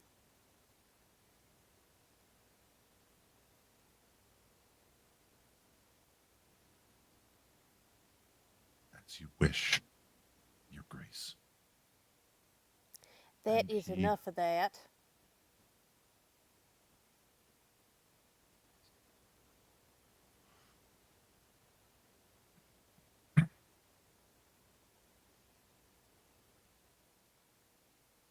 Fine.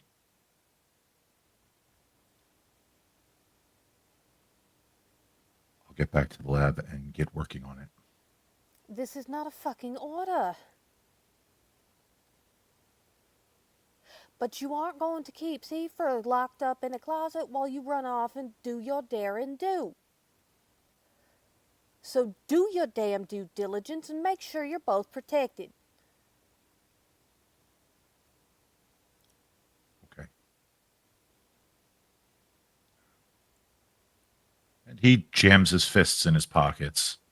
He doesn't break his gaze from Alicia, but his shoulders are rolled.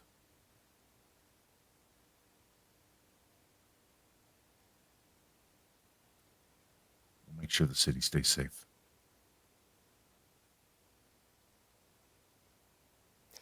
Now you know what it's like at the center.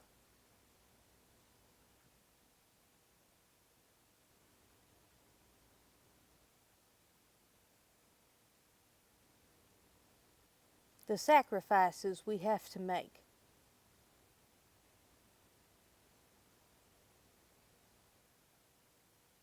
Did you think it was all going to be bombs and glory?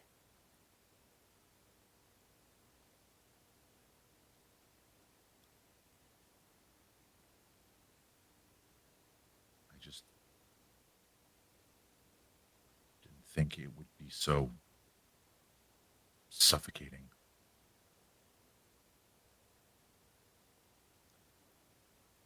Fighting is easy, young man. Ruling is harder. And this causes Rowan's gaze to drop to the floor. Yes.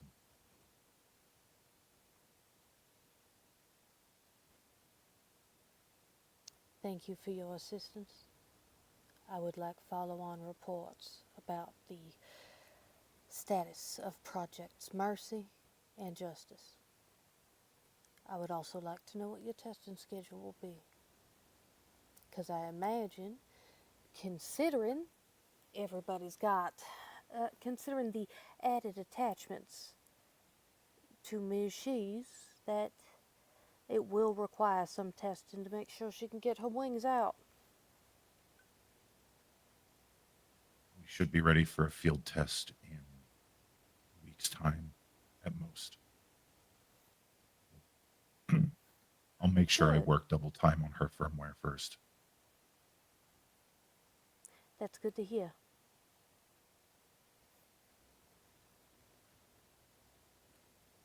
There ain't no one who can do what you do like that but you.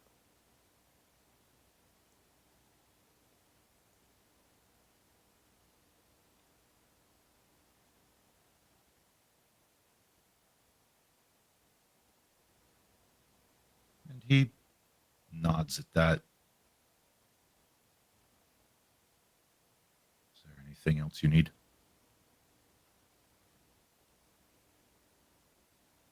Do you happen to know if we have any more dummies in the basement?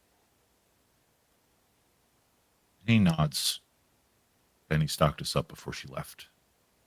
Something about how she felt the surplus would be needed.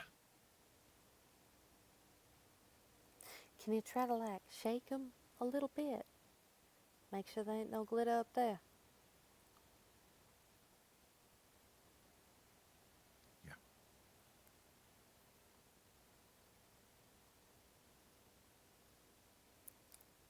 I'm proud of what you can do. I'm proud of what you are doing.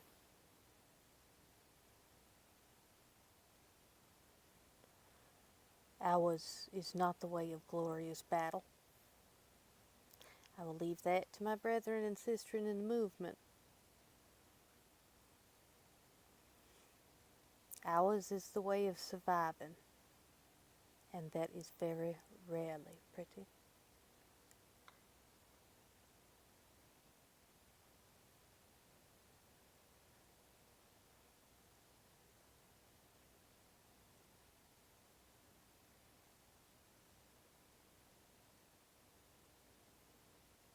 I hope you have a productive evening, Rowan.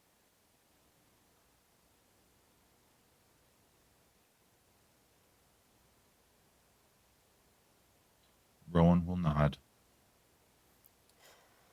Although, I'd imagine at this point, your poor little Faye probably needs some aloe.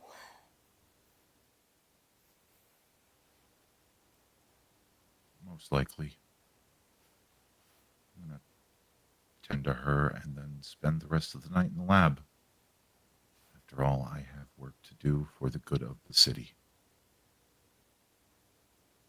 We all do. And with that, he will offer a deferential bow before turning on a heel, walking out of the office.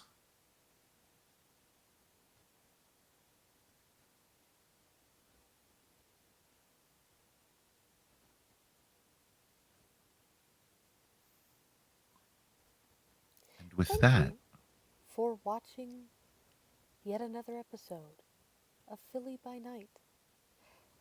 I would like my partner to introduce himself. I am Einar. You can find me pretty much anywhere at Einar_TTRPG, especially the clock app. And you can find me where the skies are blue at instarsorbit.bsky.social. You can also occasionally find me posting on the official Philly by Night Blue Sky, which we will put up here. And now for my lovely partner. And as always, I am G'dayFX. Anywhere I care to have you find me. Sometimes it's got that little cute underscore, sometimes it does not.